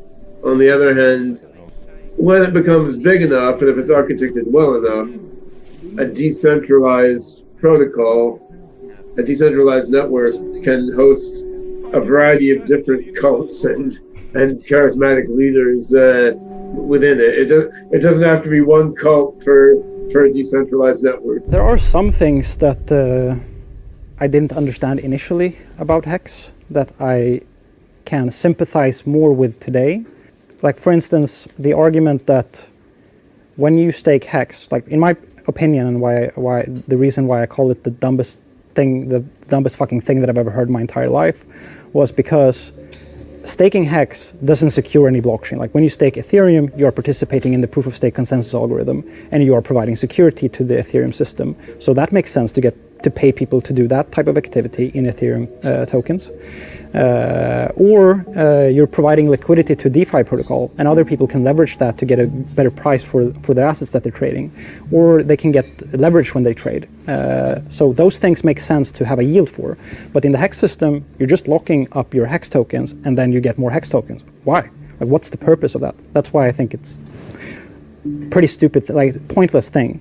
But the thing that I didn't account for then is the argument that, well, when you stake your Hex, you take some Hex out of circulation, and the value of the unstaked Hex, it goes up in value. So, and the people who are then unstaked, they benefit from that constrained liquidity, that they are one of the few that are unstaked, so they get a higher price for their Hex, so they can sell their Hex for more. Like, it's still sort of it's difficult to see like what's the societal benefit to all of this. That some people are staking their HEX and they're earning part of the HEX supply. Some people get a higher value for their HEX. Like, it's not that they haven't invented a mechanism that creates a secure blockchain. Like, HEX doesn't secure the Ethereum system. It might do in terms of like generating some minor extractable value in that sense, but that's very marginal to the overall MEV that's being generated by the Ethereum system. Yes, there is a dynamic there. You can play around with it. There's some potential, like, you can force people to stake for a longer period of time, and it makes the supply even like forcibly constrained. People can't change their mind as easily as in Bitcoin when they just go back to. But I mean, people want to have the ability to be able to access their money, right? By forcing them to stake, by locking them into this game where they accumulate more HEX and then punishing them if they want to go out. Like, what if something happens in my life? Like, what if my mother gets sick and I need that money? Now I get punished for trying to access that money. I don't think that necessarily is a good, like, that the difference between Bitcoin and HEX in that regard, with having this mechanism, speaks in favor of HEX. It's different, yes, but I'm not sure that it's necessary to have that. I don't see that it's societally beneficial. In some ways, Richard, by having such a large amount of supply, has reintroduced a trust element in a system that is supposed to be a fundamental part of it is trustlessness. So that, I think that's probably the best accusation that anyone can make against HEX. If Richard has reintroduced the trust element, he's, you know, from what I've seen over the last few years, he's not the only one, you know. Oh yeah, no, everything else in DeFi is basically trusted. There's a massive, even worse. Exactly, and so why does it get to market itself as DeFi, decentralized, right? When it's clearly centralized still. The term we use is Dino, decentralized in name only. One of the things that I think is important to note is that as time goes on, I think that's the best indication of HEX not being a scam, is the amount of time that's passed without it being a rug pull. There's that Lindy effect, that the longer something has been around for, the longer it's likely to be around for. Richard he actually really wants people to like him. Okay, this is like his number one priority, is he wants people to like him. If anybody could do an analysis on him, you will see that is very important to him. See, if you're in a position where you have more money than you could possibly spend in your entire life, what do you want then? You want the things that you can't buy. Well, what things can't you buy? You can't buy respect. You can't buy adoration. You can't buy a loyal following. You have to earn that. It's frustrating for people that don't create or don't build things to see somebody else who has those abilities gaining all of this attention and taking this attention away from them. So there's a lot of jealousy in the space. I mean, what do these other influencers or these other haters actually contribute to society? Technically, HEX is decentralized, but for the first year, he was freely able to manipulate the price however he wanted. Now, he can't do that, but it's already baked in. So it's like, is it truly decentralized? I wouldn't say so. I mean, the design is, but the core concept and the original kind of design that he created for a sort of a loophole for himself within the decentralized ecosystem is the major issue. A lot of platforms say that they're decentralized and they're not. It's kind of become a buzzword. Even Uniswap, where like it's the largest decentralized exchange on Ethereum, not very long ago they were forced to remove a ton of tokens, and they did that. So how decentralized is that really if the SEC can, open a case and then tell them to remove a bunch of tokens and they do it? But initially, I thought there was not the support. There was not enough people involved to really see this project through a few years. And now with the community and just the effort, it's like, wow, there's some people really going after the marketing to really push this project. But hopefully you can't have a repeat of BitConnect, because people are more informed. I feel like the average person knows more about crypto than they did 4 or 5 years ago. And I hope that will lend, them to see what actually is going on, and to be a little bit more skeptical. Because I think 4 years ago, some people even thought BitConnect was Bitcoin. So they thought, if I'm buying Bitcoin, I'm getting it from BitConnect. That's the only way to do it. Now they know Ethereum, Litecoin, Bitcoin, they know all these different coins, and hopefully they have the knowledge to steer clear of Hex. Because the Howey test was written back in the God knows when, it doesn't apply, or it needs a refresh, I would say. And with the current tech, we managed to find a way to bypass certain bullets of the Howey test. And that's what not only Richard apparently is doing, but many other projects. But it doesn't mean that the project is decentralized because it passes the Howey test. A decentralized project means that it doesn't have a central point of failure. And as long as Richard is leading the project, as long as someone holds access to the OA, then it means that there is a central point of failure. And that central point of failure is someone dumping the coins. When it comes to Bitcoin, we don't know if Satoshi is alive or if he is planning to dump his coins. But the market at this point has such liquidity that even if it dumps the coins, probably the market will start sucking it up. I have a very apocalyptic view of blockchain. I think that in the end you're going to have it's either one chain is going to rule them all, or nothing's going to work. So I believe within the next 5 years, majority of everything is going to die, or we're going to have a crazy Ponzi world, for the unforeseeable future. It either works or it doesn't.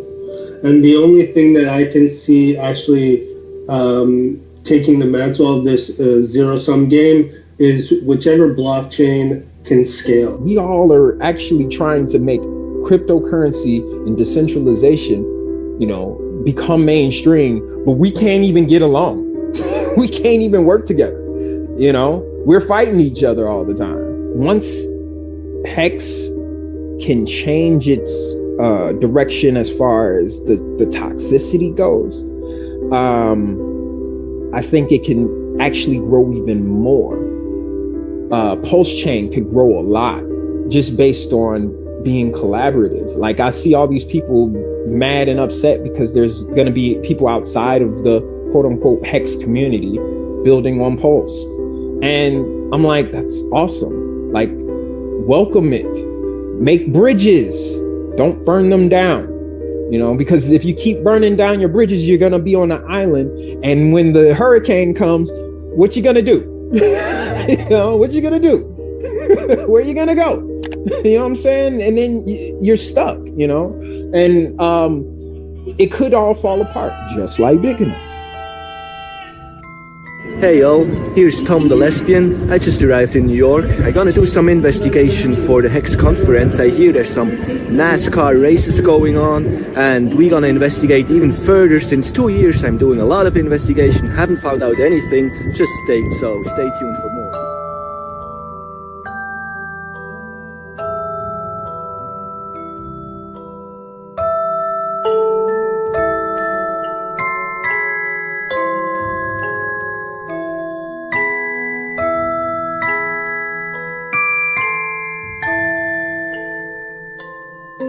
Hexicans, Tom Gillespie here.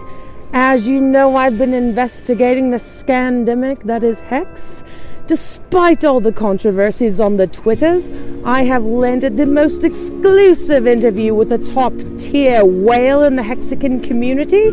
He has asked that his identity remain hidden due to his ex-gang affiliation. Now let's get into it. G'day, mate. Pleasure to have you here with us. You're not an easy one to track down, are ya? Yeah, and I'd like to keep it that way. Rumor has it is that you got your name Wales only from your preference in women, is that true? Man, what the fuck? Hell no. Alright, can you give us a little detail about your time as a gang member? What you mean, gang member? Yes, says here that you are a member of the Quant Gang. Quant gang? That's not even a real gang, bro. What the fuck? Are you for real? Get out of here, man. Next question. Alrighty then, next question it is. Just give me a second. Here we go. Are you always angry, or is it some kind of defense mechanism? Man, this interview is a fucking joke. These are some dumbass questions. You're wasting my fucking time. You got about 3 seconds to ask some real questions or I'm gonna bounce. Hey, no need for the hostility, mate. I've got the question that's been on everybody's mind. What is your favorite color?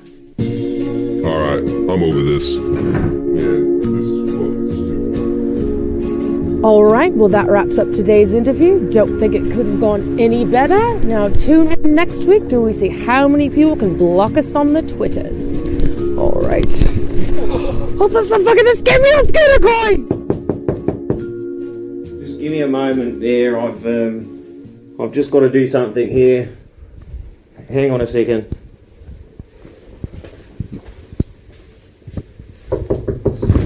Yeah, I'm coming. Hang on.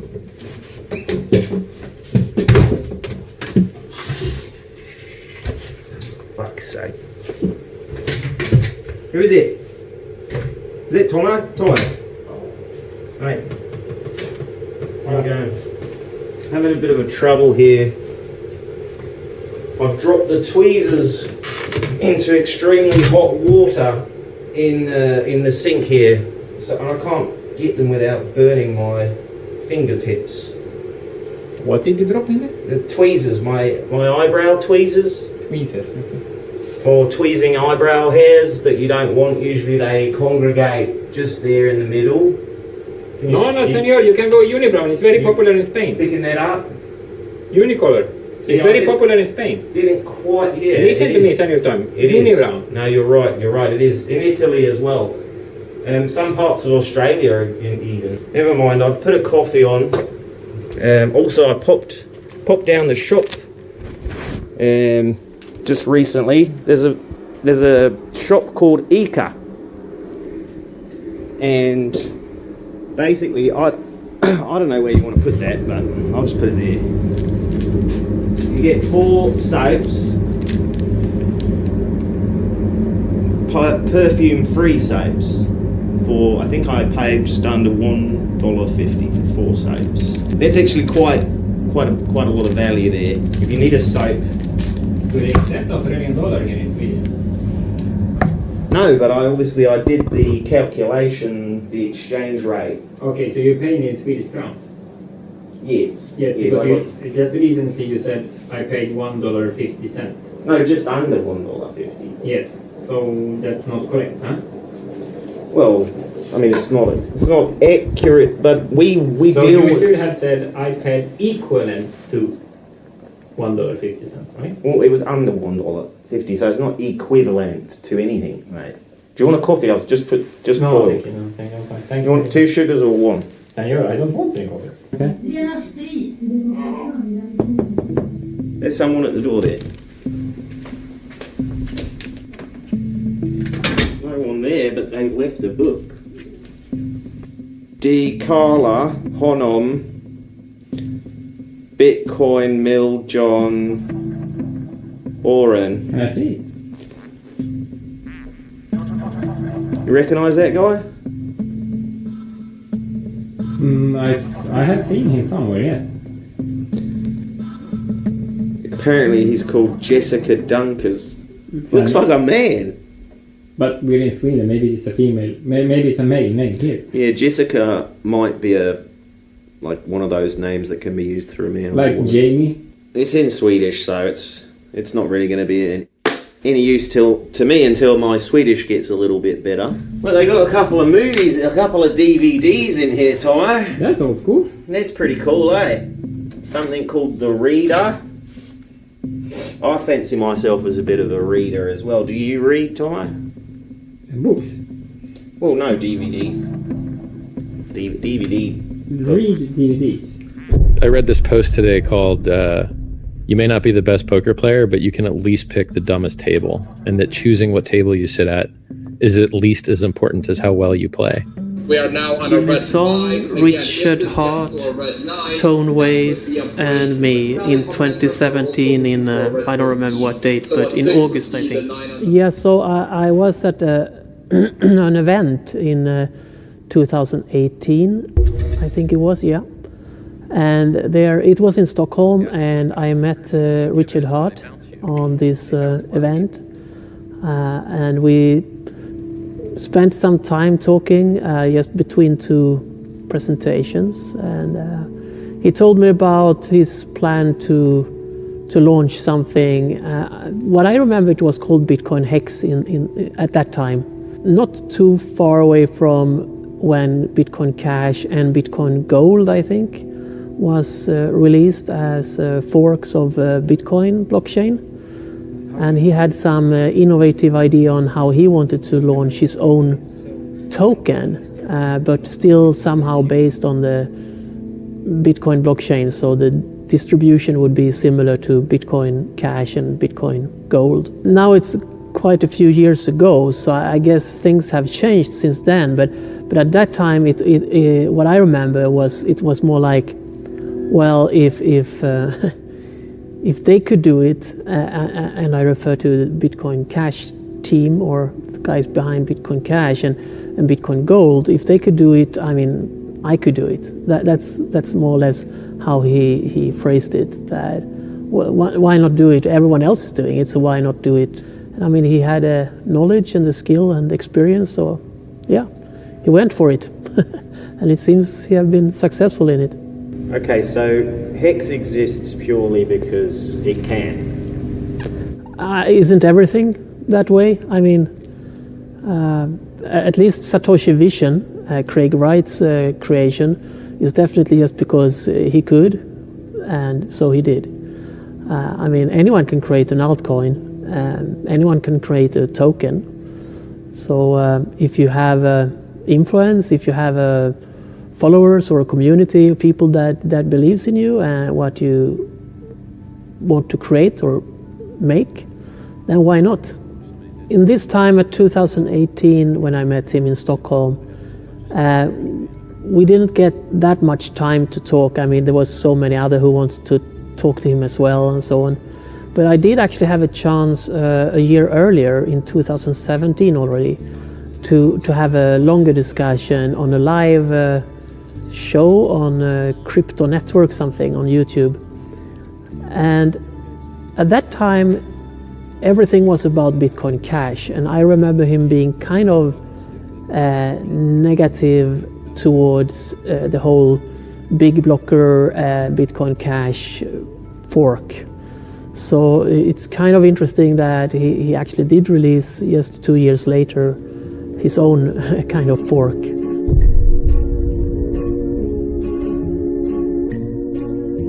Let's have a look here. It was page. So if you look here, come around here, Ty, and look at this. Dix Mount is a country road on raised land on the outskirts of the village. The name is likely to be an informal use of the name Richard, who may have been a former resident there, for the likely meaning is the hill where Richard lives. Dix Mount. And that's right here in St. Peters in Jersey. So this is where we're going to head. Know anything about Richard Hart? I know the name. Are you rolling? No. Oh, you don't want to be on camera? Okay. No, we're making a documentary for Australian television about Richard Hart. So apparently he lives up here somewhere. So we're just getting a couple of wide shots, some establishing material. But we'll try to stay out of your way. Drones up above us as well. We haven't got a drone with us this time, actually. Could be better through here even. You got the whole bay there, you know. Okay, we're rolling already. So I've just arrived at St. Peters. That behind me is Dix Mount, where we are hoping to get in touch with Richard Hart. Supposedly he lives in one of those properties along the top of the hill there. I'm confident that the intelligence that I've received about the location of Richard Hart in this year 20 of 22s is St. Peters, Dix Mount, Jersey. So let's go up and start knocking a few doors and see if we can't find out what we can find out. Excellent job, Tomo. Excellent job. Absolutely. Shenley? Oh, I don't. I'm not from around here, actually. I'm from abroad. Get a shot of those views down there, Tomo. Look at that view. Zoom in down there. That's St. Peter's Bay, I think it's called. Get a few shots through there, zoom in through there, and I'll try this one.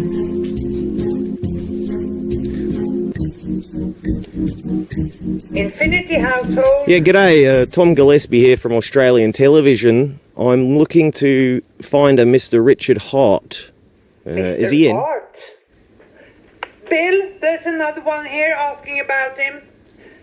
He lives next door. The man is an insufferable egomaniac. I once caught him out on his lawn wearing only women's underwear, filming himself gobbling footlongs while singing Shirley Bassey's version of Big Spender. Right, okay. What do you want with Mr. Art? Tread carefully. No, Richard Hart. He created Hex, the cryptocurrency Hex. Hart. He's supposed to live here up on Dick's Mount. This is Dick's Mount. Yes, this is Dick's Mount. Almost all Richards live here. Dear, there's a documentarian here asking about cryptocurrency called Hart. Hang up! It's like bloody salesman again. I can see him on the camera. My husband asks that you leave. Please leave now. Okay. Thanks for your time. So I think I found it. Finally found it. It's definitely not that one. It's actually, it appears to be this beauty here.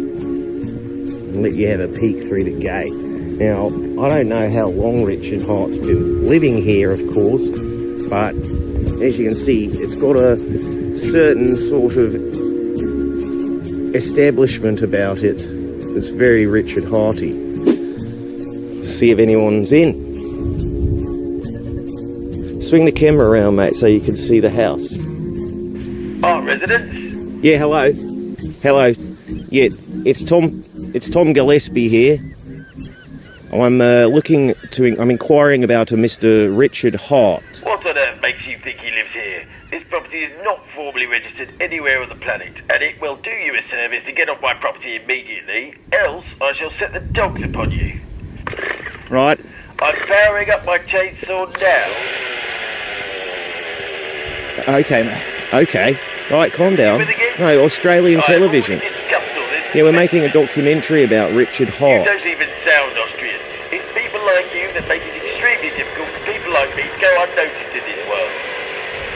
Wait, Richard Hart? Why does that name ring a bell? Yeah, no, he lives around here.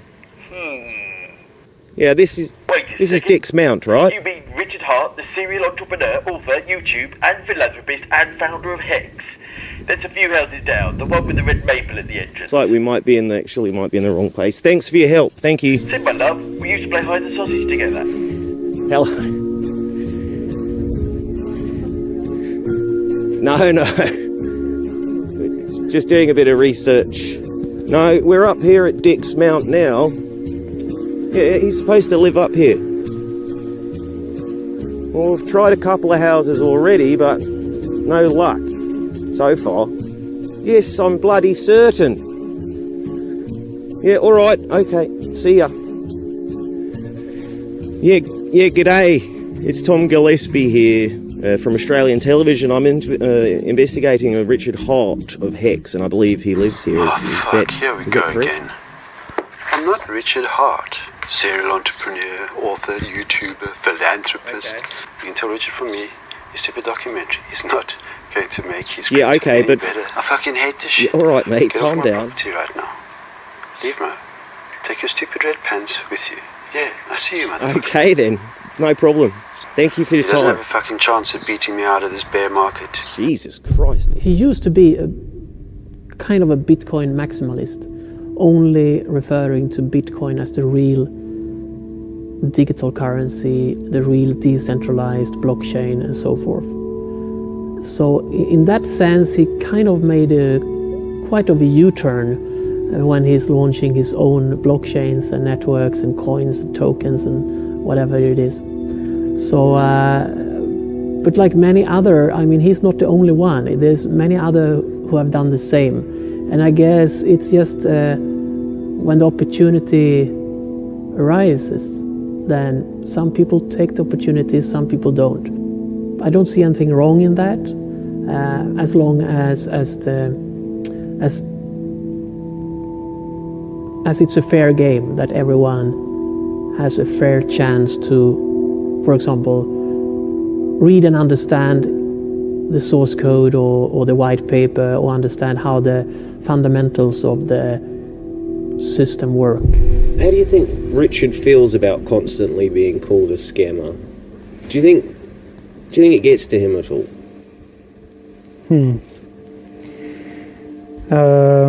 Well, I think that Richard had been in the cryptocurrency industry long enough to know which type of actions would get labeled as what. So I don't think that it came to surprise at all to Richard.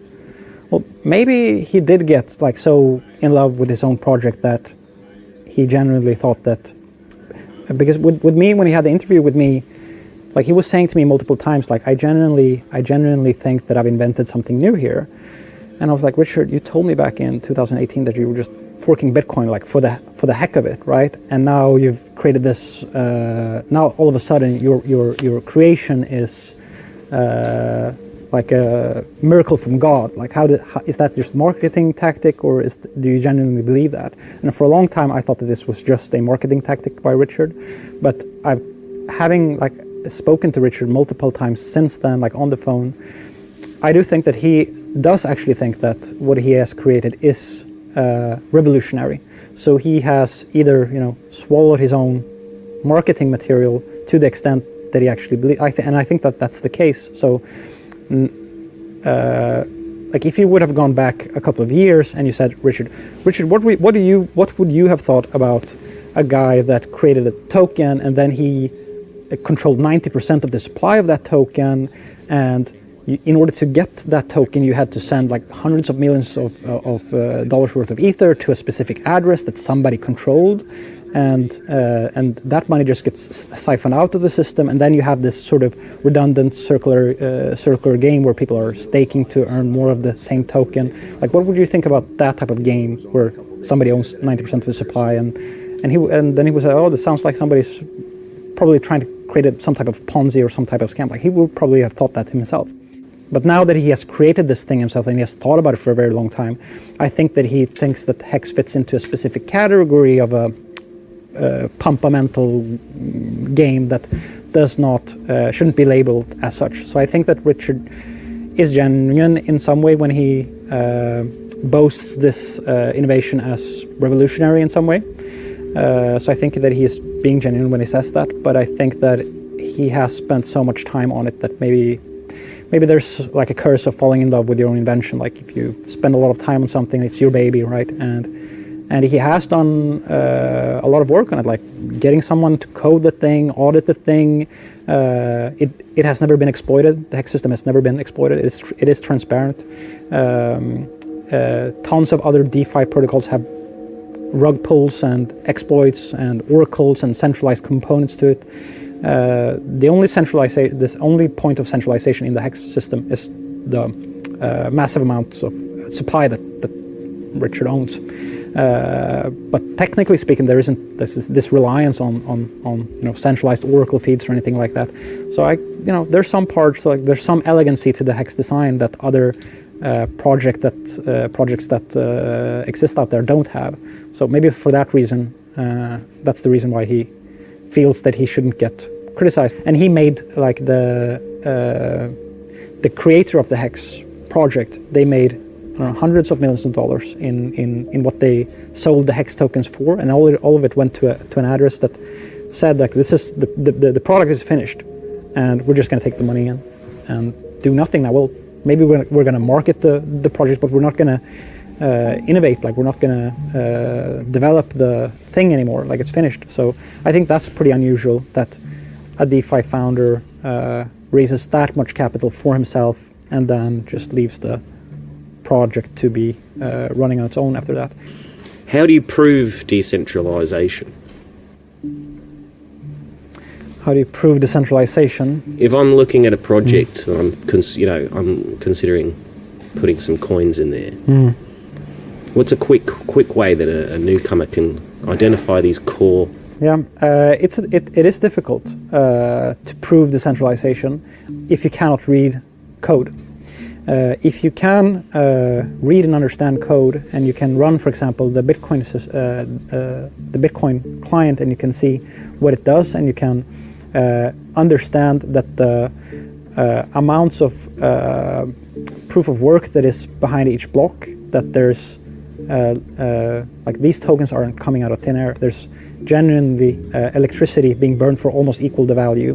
Like you can look at the hashes and say, okay, that's like if I try to come up with that number, like that hash value on my computer, I can't do it. So there must be like some supercomputer somewhere doing that. And then you can look at how your client is pairing with other nodes. Where am I getting information from? Like, am I just listening to a central server to tell me about the blocks in the system that are coming in, or am I getting it from multiple nodes? Can I look at the connections?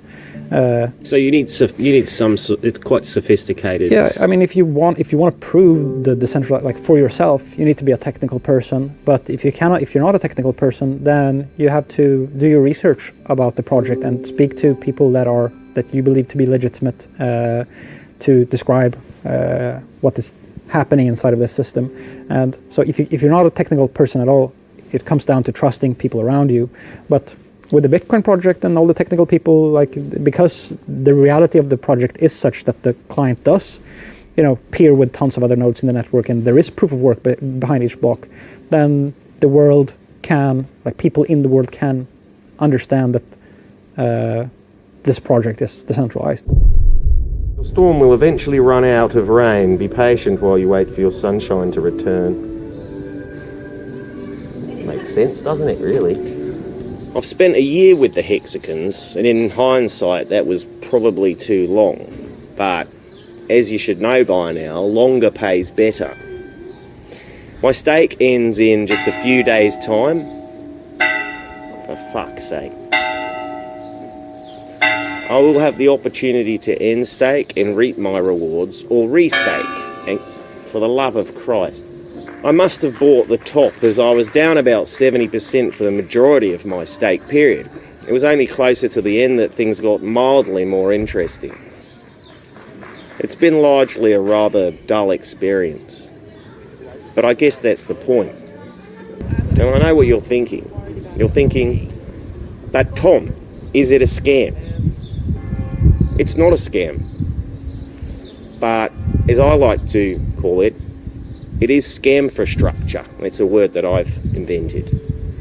Hex, as with numerous other crypto projects, has the potential to be a rug pull due to the questionable nature and activities of the origin address.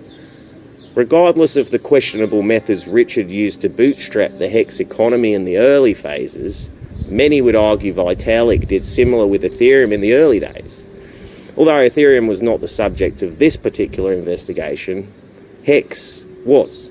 The question is not if Hex is a scam, but what are the risks of it becoming a scam? And I'd say the risks were much higher at the beginning of the project than now.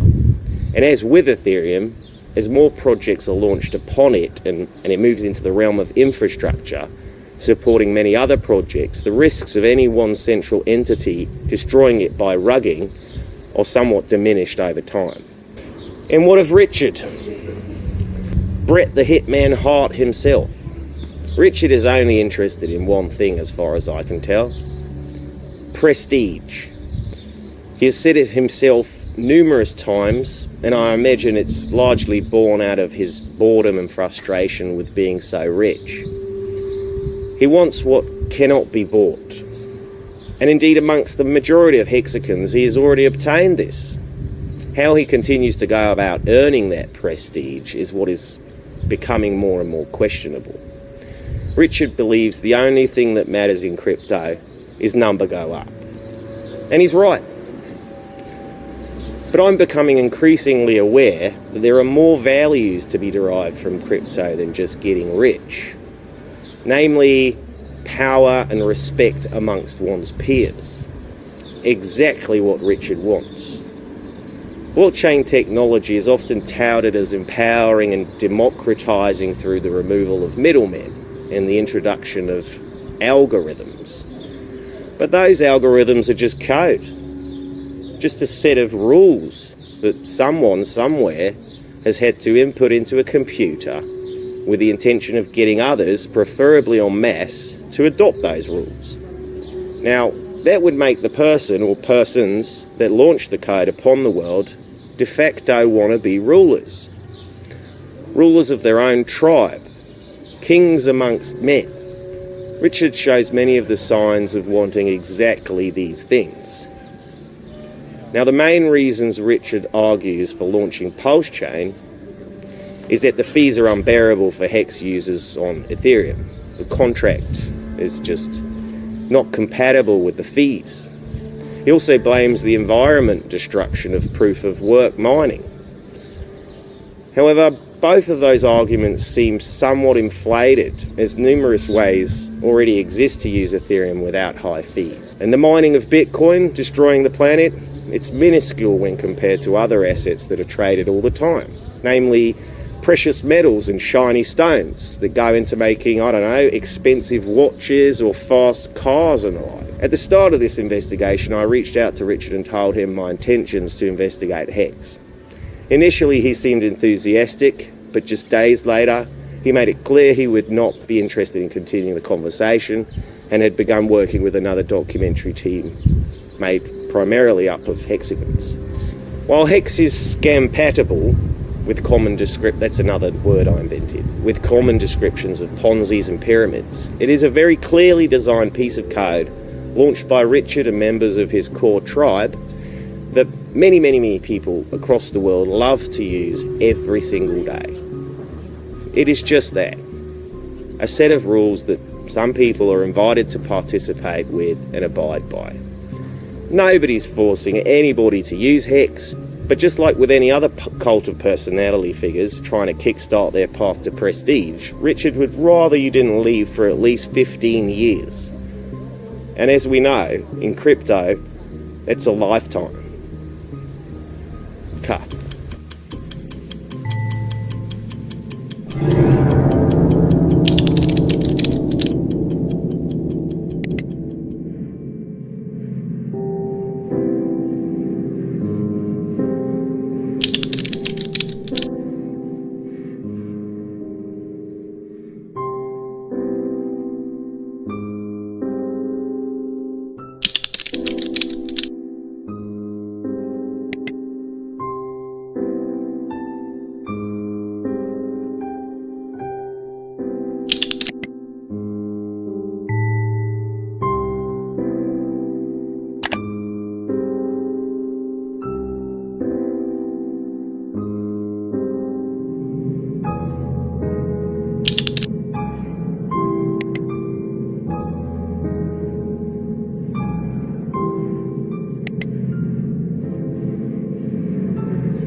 Thank you.